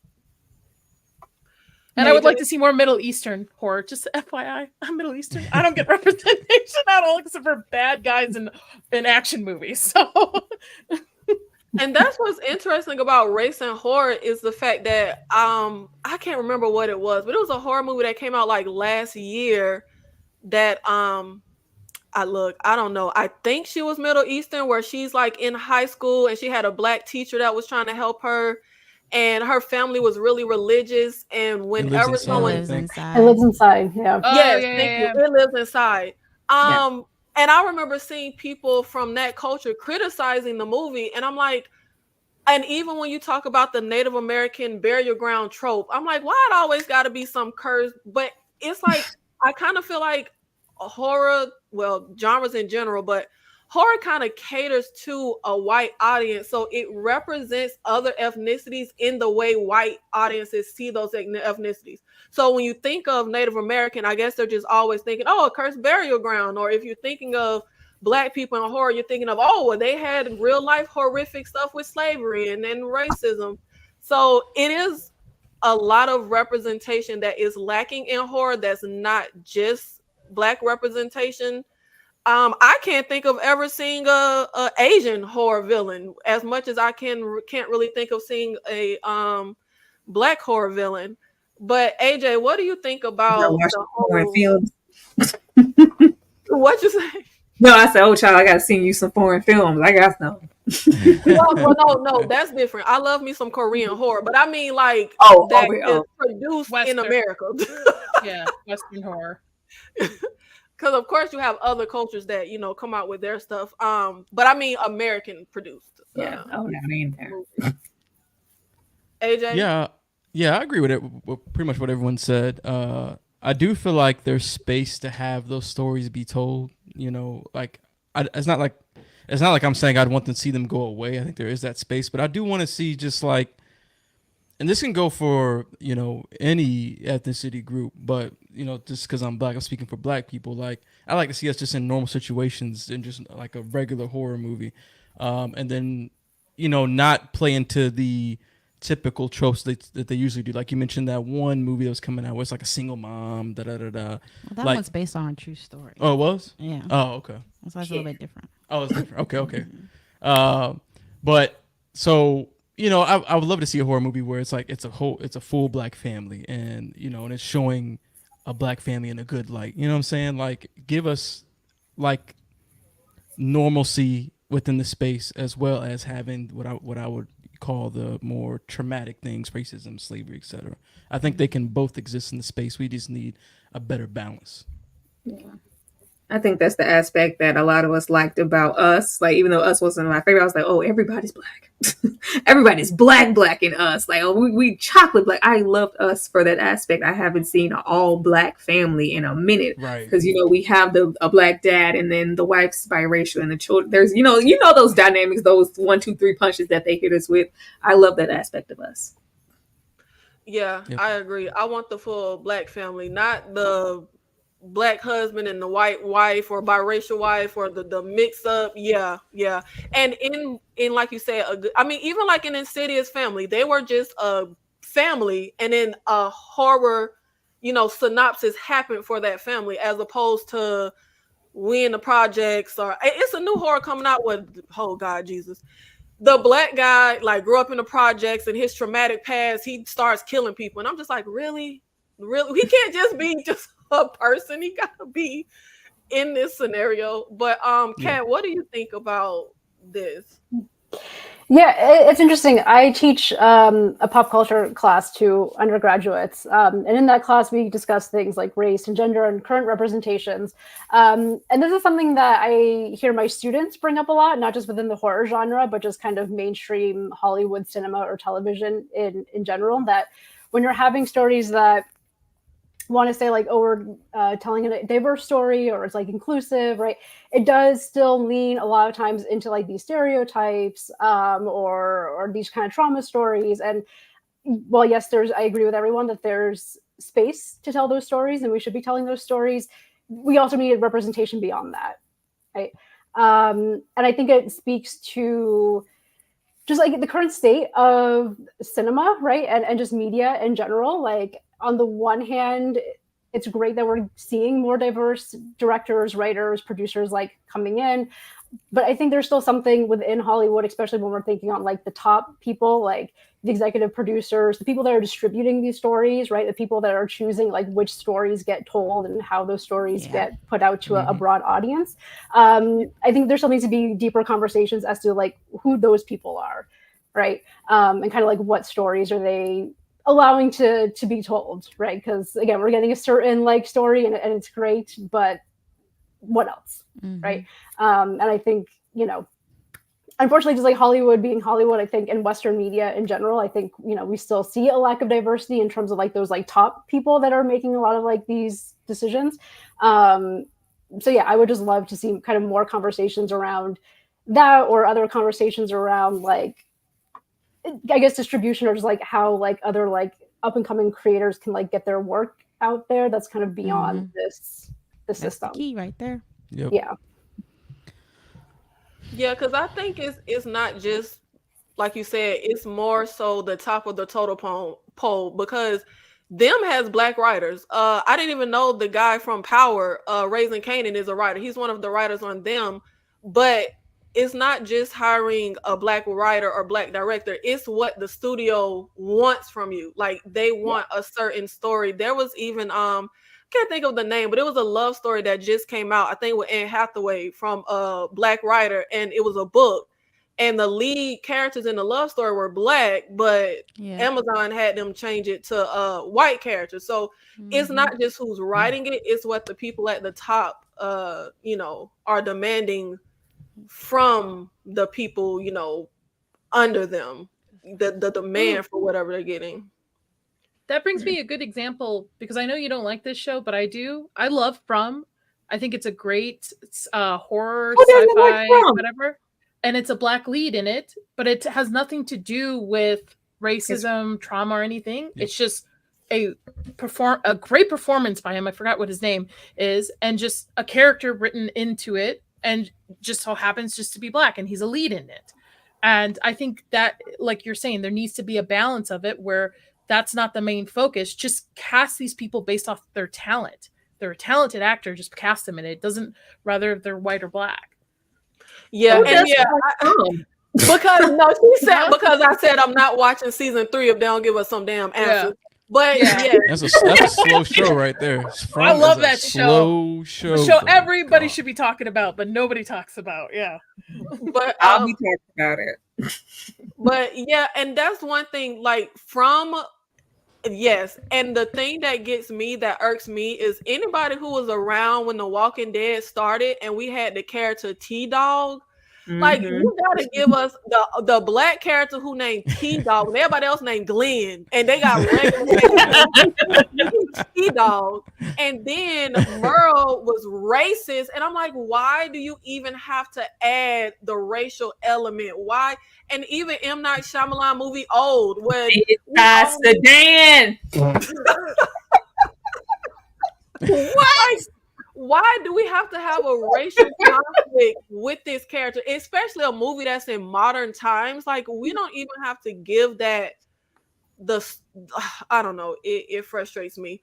But I also think about the fact that I feel like people just don't think about it. I see stuff like this floating around Twitter a lot, where it's like, cast a horror movie, or if they did a new horror movie, who would you cast? And literally every role is white people.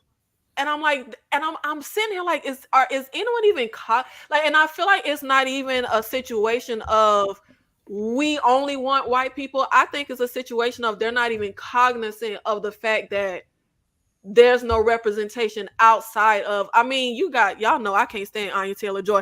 Y'all hired this same white girl she looks like a sloth. She looks like a sloth. The split eye. I'm sorry, but I ain't talking about the lady looks now. It's a thing nowadays. A couple of the actresses where their eyes are just too far apart, they look like they're a sloth. These are it girls. They're gonna call these people here for everything every single time. I can't speak for it because the top row child, that's top billing. Y'all got to come up off some coin for Tim Curry and Jack Nicholson, and they ain't just coming out down the hill for nothing. But the Anya Taylor-Joys, the Jenna Ortega, I can't see. Is that Margot Robbie? Oh, I don't know. They're going to call them every time. And I'm not even going to get into it because how I felt about Furiosa. Fury Road or Furiosa, whatever. Fury Road is incredible. Furiosa was Furiosa. My one of my good friends, she's a content creator. She loves Fury Road. She thinks it's a masterpiece, and she was very excited to see Furiosa, and she was like super disappointed. This hot garbage on it, but I haven't seen it. Also, by the way, number 2, Mia Goth is a queen. I love her. So she's an exception for me. Yeah, and I like I like everybody listed on here, honestly. Yeah, everybody here. Gary Oldman is one of my favorite actors. Wait, take that back. I like everybody on here except Anya Taylor-Joy. But I feel like it's not even a situation of everyone on here is talented outside of Anya Taylor-Joy. But it's just a situation of why are we not recognizing other people? AJ, do you think this is something that they're just not cognitive of? They're just not, you know what Ice Cube said, either they don't know, they don't know.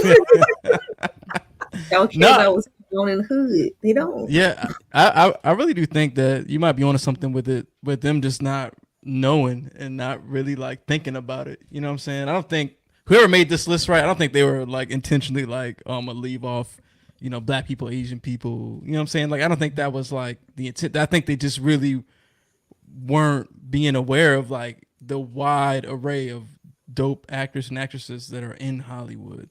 They're just going to, like, this list has like some main people that like instantly come to mind when we think of like Hollywood people, like Jake Gyllenhaal, you know, stuff like that. So I really do think that lists like this, that they really just don't know. They're really not thinking about it. But there needs to be that conversation that starts to get people to start realizing and thinking about, you know, the diversity when they are going to, you know, build, you know, film Twitter shit like this, like castings. What do you think, Kat? Yeah, I don't know. It's hard to say what this person was thinking when they created this.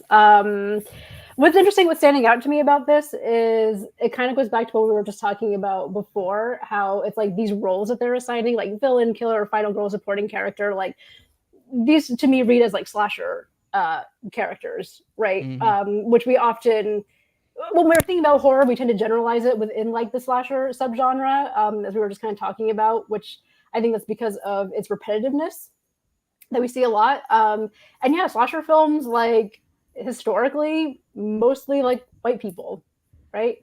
Or if there are like minority characters, they're just not given that much as like the white characters are. So yeah, I think it just speaks to the history of like the genre and this subgenre specifically, right? That we've just kind of seen it with this like white person, through this like white person perspective, right? And again, I think that goes back to who's behind the camera, who's writing this, who's editing it, who's like greenlighting these kinds of stories. Nada, you think they're not just thinking or cognizant of Middle Eastern representation, Black representation, other ethnicities? Like it's just not on their mind?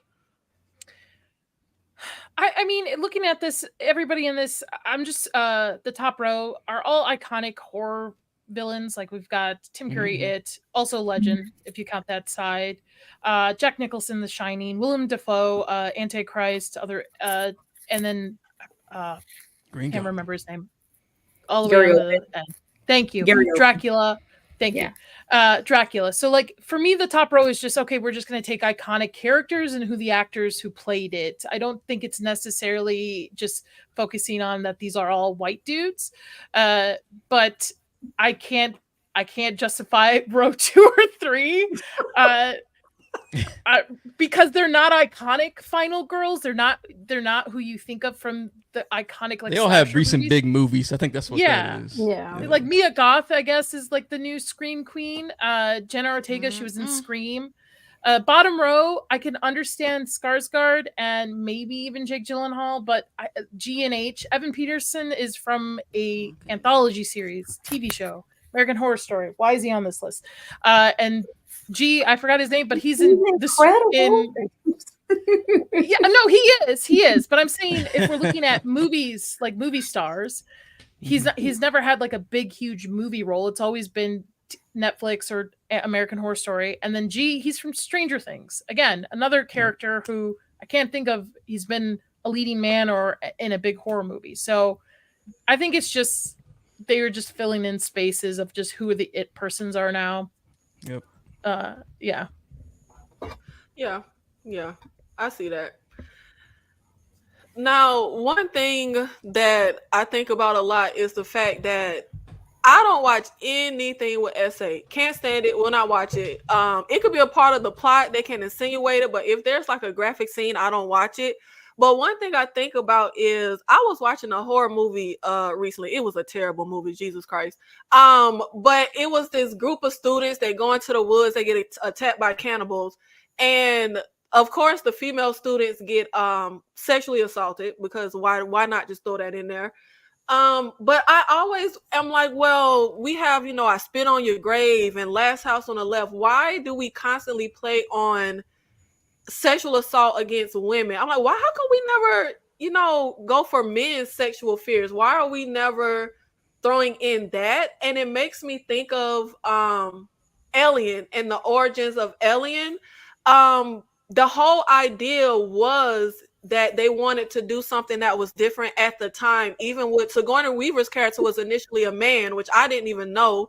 But they wanted to, take all of these tropes that we were seeing and do something different. And the whole idea of the alien was supposed to play on men's sexual fears of, you have a creature that sexually assaults the man, impregnates him, and he's the only character in the movie that this is done to. And I always think about the fact that first of all, I wonder if people even get that aspect, because that was my initial thought when I first saw Alien as a kid. But I'm like, why more filmmakers don't go this route? Because I always get pushback when I say I don't like SA and horror, and people always say, well, it is horrific, so it should be there. And if we're going with that argument, why do we only play on sexual assault against women? AJ, why do you think more filmmakers don't play on sexual assault against men? Honestly, I think it's a lot of different reasons. The first one that comes to mind is kind of the old school societal standard that's kind of going away nowadays. It's getting a little bit better, but the idea that, men aren't supposed to show like fear or emotion or talk about their feelings and things like that. So I feel like that plays into, men being in, typically being in charge or the leads on these types of projects. So as a result, they're not putting those things in the forefront. And just speaking from personal experience, I know people like in my personal life, men who have been SA'd, and they literally never told anybody just because of the concept of, oh, well, I'm not supposed to, be bothered by things like, and I think that has trickled over to filmmaking. I think as, it's becoming more accepted for men to go to therapy, talk about their feelings. We're getting that more in filmmaking. I know there's that recent Netflix series, now I don't know the truth of the whole story, but I'm just saying just that series on its own was speaking to this man's experience with, SA and all types of different things. So, I think there is progress being made, but I think that's where that stems from on the filmmaking side. Nadia, why do you think filmmakers don't play on men's sexual fears and sexual assault against men? I think they do, and it's a weird concept. My mind goes to the fact that a lot of the times, especially in classic horror movies, a man is killed when he's having sex or right after he has sex. So I think it does play to that. Now I know they're not being sexually assaulted in these scenes, but I think there's just the concept of being fearful of like having sex in the first place. I also think it's just, for an audience standpoint, it might not be believable, and it's a sorry thing to say because I know men do get sexually assaulted, but for an audience standpoint, not believable for a man to be sexually assaulted on screen. It's more believable for them that a woman would be, because a woman usually is smaller, a more like vulnerable than a man is, sadly. So I think that's why it plays. That's why I don't think mainstream media has picked up on having those stories on screen. Tyra? Oh, they ain't doing that. They're not doing that. You know why? There's always going to be a double standard. Not even just in the horror genre, in genres in general. I can sit here and watch, one of those scenes on the best day with a group full of men, and all the men are in synchronicity going, couldn't have been me. Like I would have got there's always I would have got him up off of me. There's never a moment or any room to be weak or vulnerable as a man. It's just the sense of, with a woman, it's expected. You're gonna get because I'm in all the genres, that last stop on the left, the run sweetheart runs, the revenge, or a promising young woman. Like there's that, they follow the that formula. First you're gonna get the woman to trust you, or there's gonna be a chase.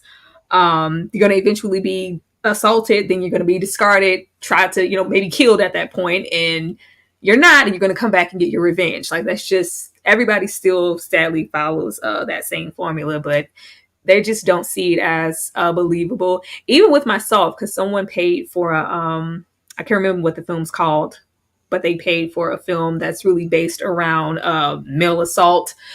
And I was like, oh my God.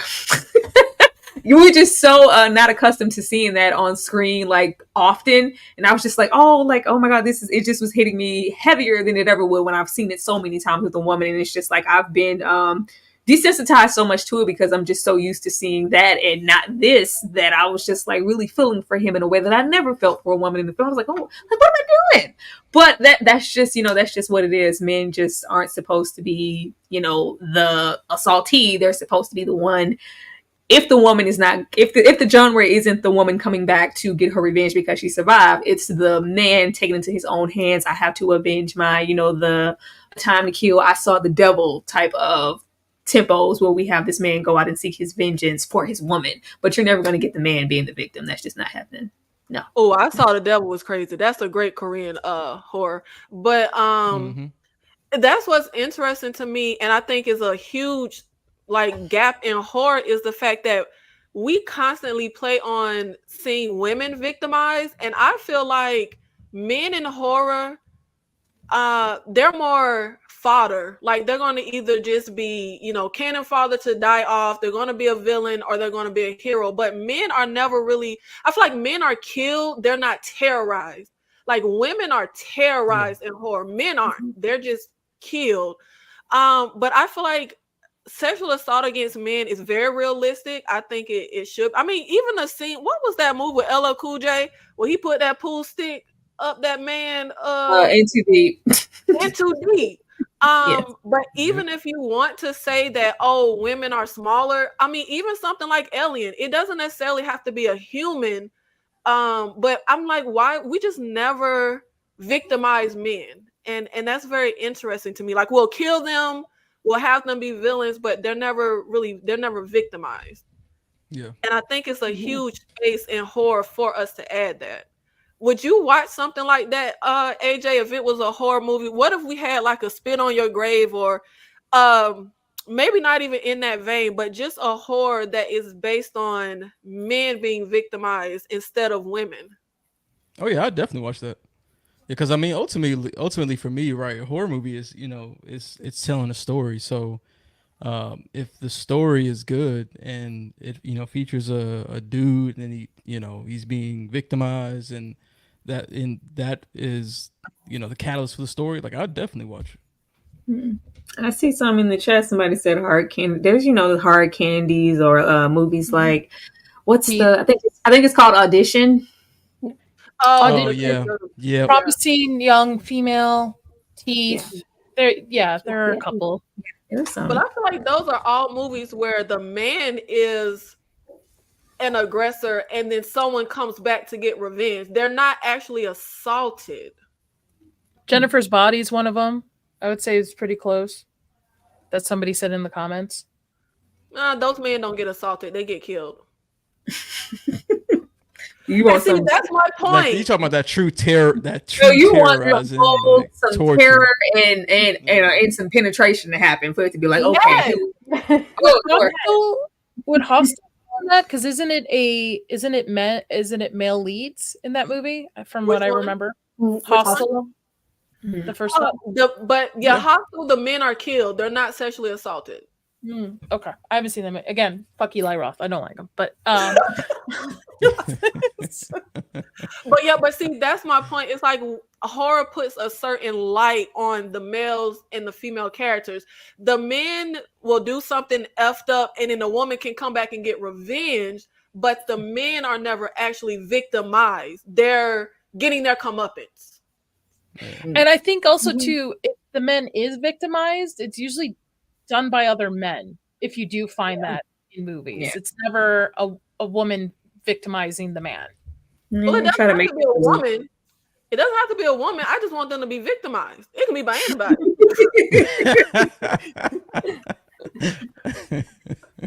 Because I just feel like the major pushback I get when I say I don't like that is that, oh, well, it's horrific, so it should be there. Well, then why isn't it there for men? Why is it only there for women? It's horrific for men too, so why don't we include that as well? And I really can't think of any examples besides like what, Deliverance? There's Deliverance. There's Ving Rhames and Pulp Fiction. There's I have a vast memory that I don't want in my memory bank. There are some, but they're not going to be in the horror genre.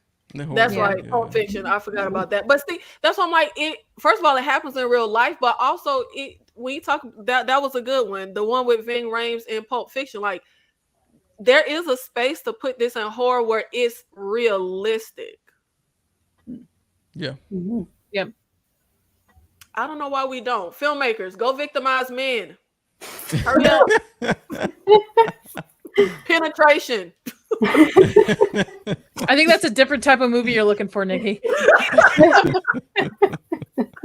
I'm going to send you the movie that the person paid for. It's probably the most graphic victimization of a man scene that I've ever seen. I can't think of what it's called. It's called The Descent. And I was upset because I was like, oh, somebody paid for The Descent. I just knew it was the horror The Descent. It was not. It was one of those movies. Go look it up. It stars Rosario Dawson. It's called The Descent. And it's very graphic and very, very long scene. Oh, Lord. Kat, what do you want to see more of in horror? Overall, if we're talking like mainstream, just better storytelling. I just feel like I don't know. I feel like we get a lot of like films and they're just kind of all over the place in terms of story and like character development, right? Actually like seeing a character go through something. And also just like more atmosphere. I just don't feel like I get a lot of like good, again, we're talking like mainstream, like atmospheric horror, like what you get from like, I don't know, I guess movies like the 70s like come to mind, like your Rosemary's Baby or your like Exorcist or like, I don't know, something that just like builds dread. I don't get a lot of like dread building in a lot of modern horror. So yeah, those are my two that come to mind. Nadia, what do you want to see more of in horror? I would like to see more diverse into different cultures. Again, fantasy and folklore being one of my favorite. I'm kind of overplayed with European and Western. I would like to see more different cultures representative in their storytelling because there are some really scary fairy tales and stories from other cultures. And I would like to again the push for more special physical effects on it. And those are probably my top two. But also, Nikki, I'm sorry, I do have to leave. Well, thank you, Nadia. Thank you for staying. I know you have something else to do, but thank you for being here and being a part of the panel. I really appreciate it. Everyone, make sure you check the description box. Go over to Nadia's page and support her on her channel. It was lovely meeting everybody. I'm so sorry I have to go, but I will see Alex and Christy. I'll see you guys in a couple of weeks too. But Kat, Tyra, it's always a pleasure seeing you as well. Have a great day, everybody. Bye. Take care. Bye. Tyra, what do you want to see more of in horror? Shine with Kate. I know way back when my go-to answer, I want to see us go to space. I want to see us black people. I want to see us go to, I want to, sci-fi. I need some black people in sci-fi. And I ain't even big for that no more because as soon as you put us there, you cancel it. But I want better writing. I want better atmosphere. Like with all the reminiscing we've done here, like it's so many movies here where I don't have to see the movie for years, but I can hear the score and it just like attaches me heavily to it. And you get so invested. We don't put a lot of stock in things like score, atmosphere, those practical effects. Once again, just writing really good characters. There's only the genre of horror is you can pretty much do whatever. You can go anywhere with a vampire and a cat and a deer and a dog and make whatever you want to. If it's written well, if you build it, the people will come. A lot of these movies, we're following these formulas, but we're not going out of our way to enhance them in any way. Or if the writing is even good at all, and if it's not that, it's a franchise. I don't want any more franchises. I don't want 12 installments of something like. You want to give me the same, the vampire, the zombie, the whatever. Fine, give me your vampire, your zombie, your slasher, your whatever. I don't want another Scream 3000. I'm okay. I don't need any more of that. That's what I want. AJ. There's a few things I would like to see. Of course, like just more diversity within the Western mainstream of horror. Like just feature more cultures. Obviously, there's the foreign film market, but I'd love to see it make its presence here in the West. And then kind of speaking to what y'all both said as well, Kat and Tyra, like you spoke to like the writing and then like building dread. Like I want horror movies to be scarier because I'm kind of with you, Nikki, where like the movies don't really scare me as much as they used to. And I don't know if that's just because I'm getting more desensitized or they're just not making them as like dreadful and like terrifying as they used to. And I think that has a lot to do with like the money that they put towards it, the writing, the audio, the compositions, all that. So I would just like to see them put like the passion into it, and then don't be afraid to like maybe go hire a little bit the writer that costs a little bit more, getting the right people to come and make incredible movies instead of just treating it. Because I feel like a lot of these big studios are treating it as like the throwaway. Hey, we need to make a quick profit. Like, okay, just throw out a horror movie real quick, and we'll make a buck, and we'll just move on to something else. So I just want to see them, treat it and take care of it like how we feel about it, like it's our baby. Yeah, and I feel like I can't remember who said it earlier, but I feel like I want them to open more doors for up and coming filmmakers. I saw a short film the other day. It was so freaking good. I'm like, this needs to be a damn full like feature film. Like, and it was just a little no budget short film that somebody was able to do. And I'm like, where are these people? Like, why aren't they making the movies? It was actually really good. Tyra, what's your process as a content creator? Oh, child.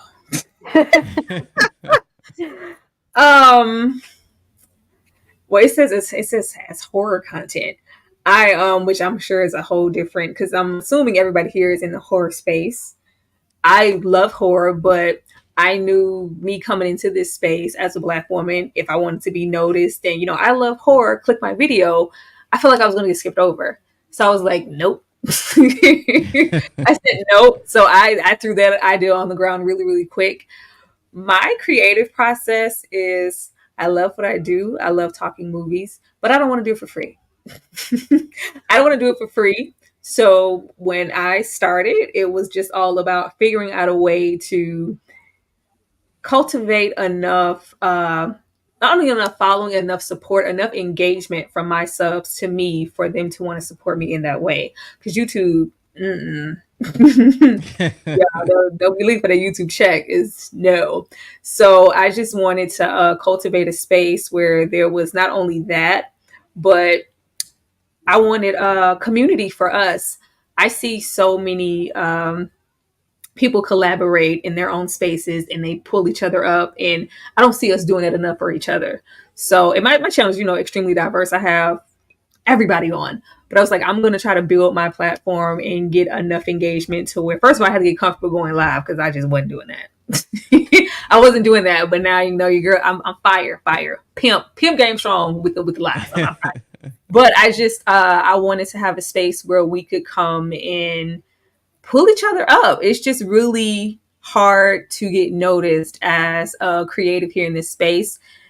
As far as movie space for us, I know if I got on here and I chose to talk, music, pop culture, celebrities, makeup, or, the spaces that I know they like to see us in on YouTube, I would have a easier time growing. But for whatever reason, the opinion on just film in general from a Black perspective, a lot of people aren't clicking those videos. So the creator process is really thick for me because from day one, I was like, okay, how am I going to get noticed? And my editing process. What my videos look like. Hell, what my lives look like. Like, I'm always trying to go above and beyond what I'm seeing to be different and stand out. Because I'm like, if I don't make my video torturing myself, if I don't make my video special enough, nobody's going to click it. It's going to be passed over, or my channel is going to be passed over. So the creative process is really, really thick, and I dedicate a lot of time and work really hard on my shit. And one thing I think is so interesting is the fact that when I first discovered Tyra a few years ago, you were doing horror, and then you left horror, and your channel blew up because you was like, and I'm like, I see so many Black content creators trying to do horror movie review in general, and then they channel kind of just stop making content. It fades off. And it does seem like the top content creators in this space are white males. Yes. And it's just really interesting that, like, you left the horror space to do something different and got recognized in that space, which, guys, Tyra is at what, 25K now, 26K now? 26. We're trying to get to that 30 before the year's out. Y'all help me out. So make sure y'all going on over to Struggle Reviews. But I'm like, AJ, what do you think about, like, when you go into you and Christy's process of creating content, and does it play into the fact that you're Black content creators trying to make a name for yourself in this space? Yeah, I mean, you're right. It's definitely tough as Black content creators focusing on horror to make a name, because you're 100% correct. Like, it is, the biggest channels are white men, and that plays into the whole demographic of horror and what it was predominantly focused on. As far as like our like creative process, being horror content creators, we mainly focus on YouTube and then Instagram. We mainly create content that goes on YouTube, and then we also post it on like podcasts and stuff too, because we review movies and we talk about like horror movie news and things like that. But the main purpose of the content is to engage and discuss with the community. Like, that's kind of what it was always about, is like building that community to meet other horror lovers, especially if they're Black horror lovers, and then build that community, have those conversations, and that is what really drives a lot of our content creation, is just building the videos as a way to get our opinions out there and then engage with people and just discuss horror movies. And what about you, Kat, in your process as a horror content creator and trying to grow in this space and this niche on YouTube?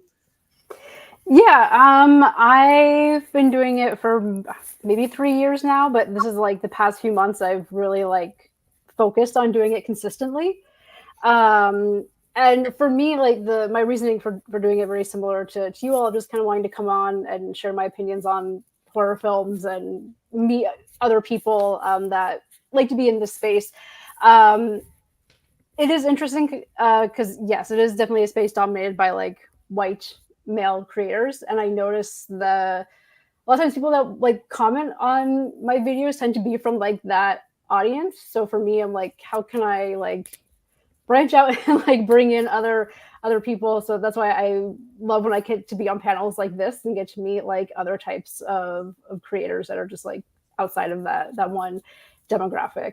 So yeah, it's for the most part, it's been really well. I've gotten like a lot of good feedback, and I've also gotten the people that like to come on and just be like, well, actually, right? The people. Oh, they love that. Hey, they love to correct somebody. Just kind of like navigating all of that. But yeah, it's been fun so far. Yeah, this has been the best part. The trolls love. I remember somebody said, "I'll never listen to you because you think Halle Berry could act." I was like, "What?"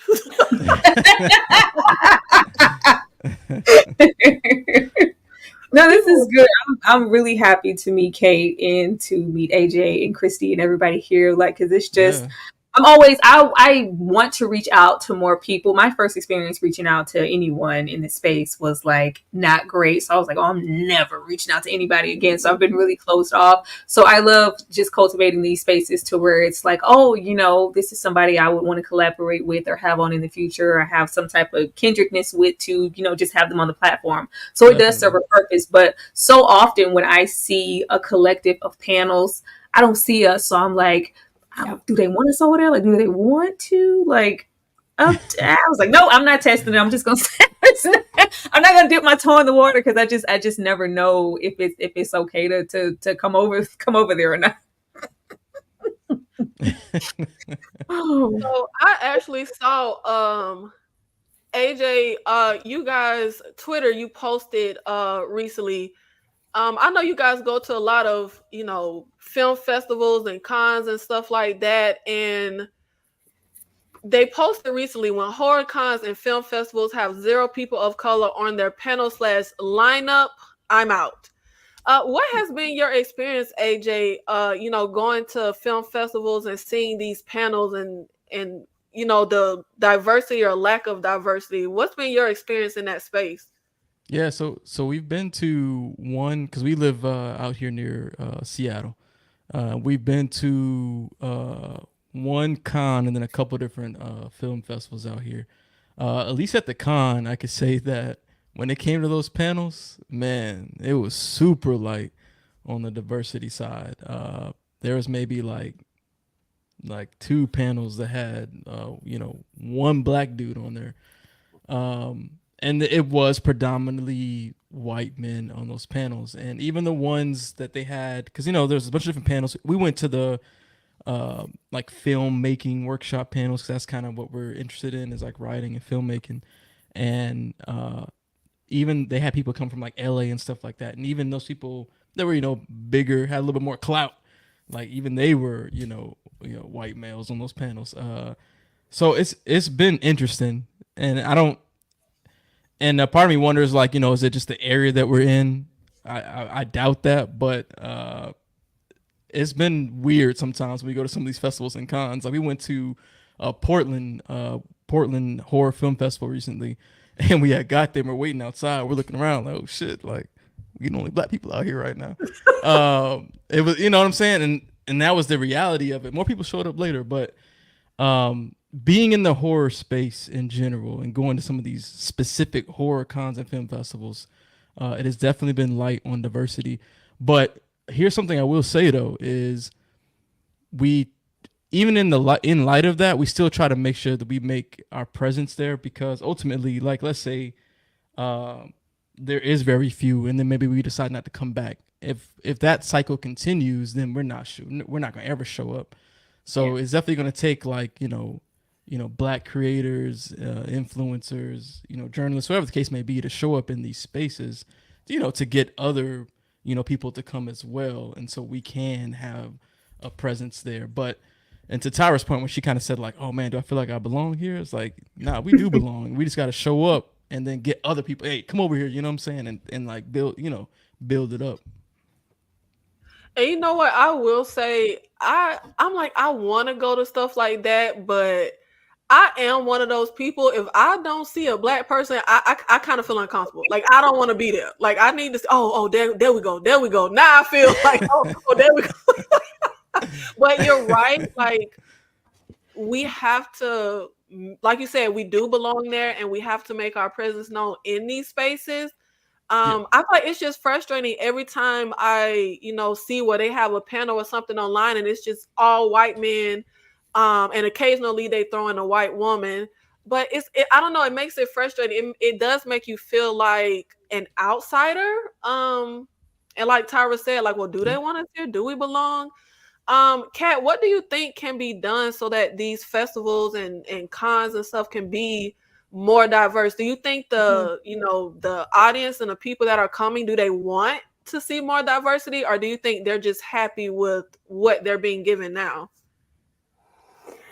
I think, and I'll say I haven't been to like a horror festival or a con since like pre-COVID. So I have no idea what the hell they're doing now. But before that, yeah, just the kind of like lack of diversity. Or I think for me, like one of my biggest like pet peeves that I have with these kinds of like festivals or like cons is when they're having like the panels and they want to have the like, you know, women in horror panel or LGBTQIAS plus panel, right? And then that's like the only types of panels where you see like diversity, right? And then it's like, where are those voices in the other panels? Where are those voices in the like special effects creation panel? Where are those voices in like the podcasting panels or just like the podcasting in general, right? So I think like festival showrunners or people that run these conventions, like making a very concerted effort that like, yes, having the diversity panels and kind of like talking about that experience is good. And make sure that you're having those voices on your other panels as well, right? Like it shouldn't just be like this like one niche thing that you have like one random afternoon and it's like, okay, check mark, you know, we did that, right? Like you need to include these voices in other types of panels and other types of discussions as well. So I think that's one thing. And I agree with like AJ's point as well of just kind of like showing up to these festivals, right? And making your presence there. And I don't know if there's a way to like, because I think sometimes the other thing too with like festivals and conventions is, right, can people like, I know for me, like I can't always afford to go to them, right? So there's also like barrier of entry there. Like, can I travel to this? Can I buy like the tickets and like panels and stuff? So if there's also a way to just kind of make it easier for people to like get to these type of gatherings as well. Because I think the financial aspect of it, and I get it, these festivals and these conventions, they need to make their money as well. But I think there is a barrier of entry there when you're putting like a certain like price point on it as well. So I think those are the kind of things that I'm thinking of, just kind of making it easier for people to come to these spaces and then making sure that you're having these voices included on other panels that are not just the diversity specific ones. Good points. Good points. Mm-hmm. Well, yeah, that goes into what I just asked, but rounding this off, some anticipated horror movies still to come. I know some of the ones I'm looking forward to. I know Quiet Place just came out, but I haven't seen it yet. But Stream and Crawlers and Long Legs and Alien Romulus. Tyra, what's some upcoming? I know you don't watch nothing past 1979, but are there any upcoming horror movies that you're looking forward to? I mean, I'll be checking out Maxine. Giancarlo Esposito's there. I'm watching anything, my brother's in. I am looking forward to Alien. I am curious what Night Bitch is, because what is that? I just like that off of the poster alone. I have no clue what that is. I will definitely be checking out Long Legs, but yes, I do stay in 1979. I'm so sorry. What about you, AJ? I got like I wrote down like 6 that I'm really hyped for this year. Long Legs is one, because I'm hearing crazy good things about that one. M. Night Shyamalan's Trap. I'm excited about that. I like Shyamalan, so I like the premise of Trap. I think it's got potential to be good. I'm looking forward to that. Of course, Alien Romulus. I'm a big Alien fan, and it's Fede Alvarez is making that one. He made the Evil Dead remake, Don't Breathe. I know it's gonna be dope, man. He really don't miss. Terrifier 3 that comes out I think in October. And it's during Christmas time. So if Christy was here, she'd tell you she's really hyped for that, because it's during Christmas. So it's a Christmas horror movie. Smile 2. We recently got the trailer for that, and that looks really good. I'm excited for that. And is that this year? Yeah, Smile 2. Yeah, I think it's October, I think. And then the film I'm looking forward to the most this year in terms of horror is Nosferatu, because Robert Eggers is that dude. Yeah, I am. So Nosferatu is gonna be dope. It's giving 1979. I'll be there. It is giving that. Yeah. I really have a feeling in my gut I'm not gonna like Nosferatu. I just know it. Like the actual Nosferatu, or the I forgot the Darkness, the other one with William Dafoe. Do you like that one? that one or none of it? Because if not, then Lighthouse? Kat, what are you looking forward to? Yeah, Nosferatu is definitely on the top for me as well. Long Legs, I'm really excited to see. I don't know what Night Bitch is, but yes, Sarah, right. the poster is like, intriguing I me. think Night Bitch is going to be Night Bitch is where this girl wants to be a stay-at-home wife, but then things turn sinister. Okay. That's Okay. that's interesting. Yeah, we'll see. That could go either way. Alien Romulus, definitely. Streamers, am I right? Is that from the same people that did the Terrifier? Yeah, it's from the not what's that main guy? Not him, but the crew behind I think Damien's the main dude, right? Yeah, Yeah. not him, but the other crew that did worked on Terrifier. Yeah, they're doing stream. This is their first film. Okay, Cool. that might be interesting. Yeah. Yeah, I'm interested in what they can do outside of the world of Terrifier. Yes. Because you don't like Terrifier, huh? No, I like Terrifier. But you liked it? I thought you said you didn't like it. Man, Terrifier 2 was so dope. You know you'll be like I'm not crazy about it, but I like them fine enough. But speaking of Long Legs, let's get into all of these posters that they have come out with for Long Legs. I don't think I've seen a movie have this many posters in a minute. no. But they're good. Yeah. Yeah. The marketing overall for Long Legs has been on a different level. Like they've been going hard with the marketing. Yeah. I didn't need Mark Nicolas Cage is there. I'm going. And I love Nicolas Cage. I'm so glad that he did like a string of some little, B movies, but I'm glad his career is getting a real resurgence. Yes. Yeah, it is. But yeah, I'm hyped for Long Legs. But we had two actors that passed away recently, Bill Cobbs and Donald Sutherland, who are both actors that I love. So just a few Donald Sutherland movies that I love. Virus, I freaking love that movie. Buffy the Vampire Slayer, Invasion of the Body Snatchers. Oh my, the rewatchability of Invasion of the Body Snatchers is insane. Fallen, Outbreak, Puppet Masters. AJ, what's some, Donald Sutherland movies that you really love? Definitely Fallen is on the list, and there was another one. I'm trying to look it up right now because I couldn't think of it off the top of my head. But Fallen is one, this especially because it kind of fits within the horror genre. Yeah, I love Fallen, and that's why I'm like, I love Possession, but we can do something different with Possession. That's not the typical trope. Fallen deals with possession, like that's the central plot, but it's done in a very unique way.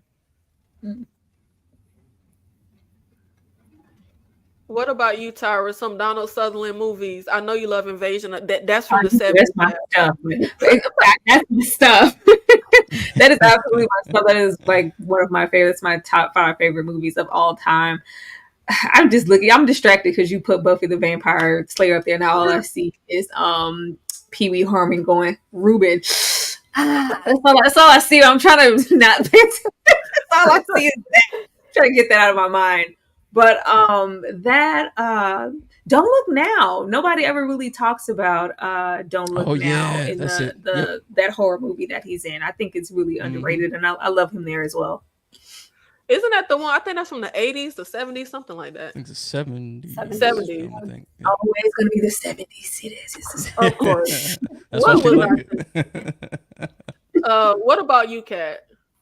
Yeah, Don't Look Now is one that was kind of on the top of my brain. And I love Invasion of the Body Snatchers as well.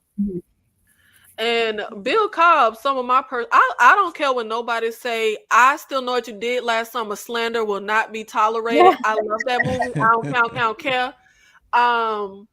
New Jack City, of course, The People Under the Stairs. I love Bill Cobb. And something that I only just found out after he passed is he actually didn't start his acting career till he was 40 years old. So that's really interesting. You know matter how many post. Yes, I did. That I learned it from Tyra. Thank you. But I thought that was really interesting because I feel like we're a very youth obsessed culture and we kind of feel like Yep. people's life is over when they hit like 30. Mm. But it doesn't matter how many kids you have, how old you are, it's always adventures left in life, and it's never too late to pursue passions. And I think there's a few other actors who didn't get their start until later in life. But Wasn't Samuel L. Jackson one? Mm-hmm. He's like his mid 30s I or only something like remember him being old, so maybe. that. Yeah. All the actors you remember being old, like a Bill Cobbs, or Samuel L. Jackson, or Morgan Freeman, they had late starts. Yep. You know what? I feel like Tommy Lee Jones always been old. Youthful and stuff like Coal Miner's Daughter. He's a little child. He just got one of them faces. But thank you so much to everybody who's on the panel. Thank you so much. Nadia and Christy had to leave us, but thank you so much for joining. Thank you to everybody who showed up for this live, showed up to support us. And now I'm going to give everyone on the panel a chance to tell everyone where they can find you, what you've been working on, and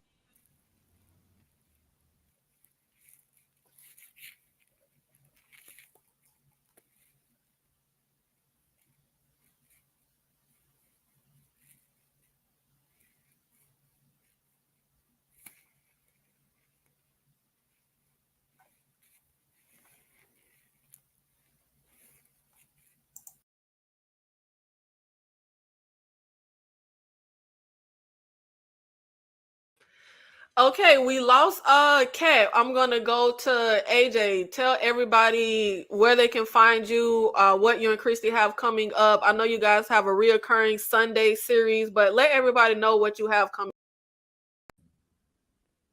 Hey, yeah, I appreciate that.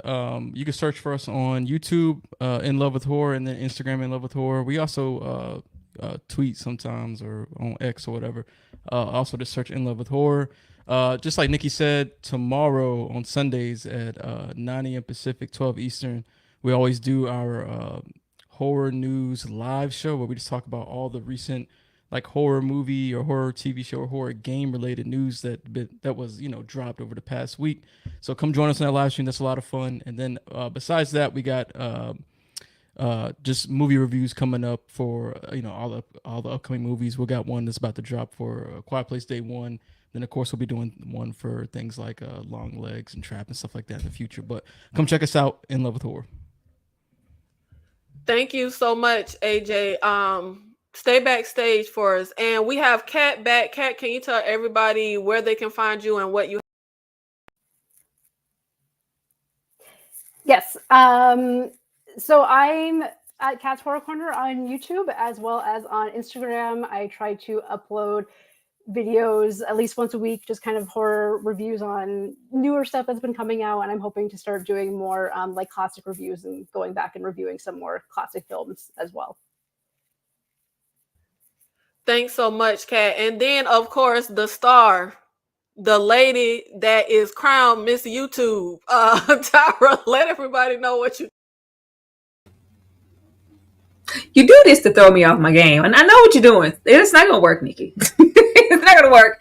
It's Tyra here with Struggle Reviews TV. You guys know I have some major things coming.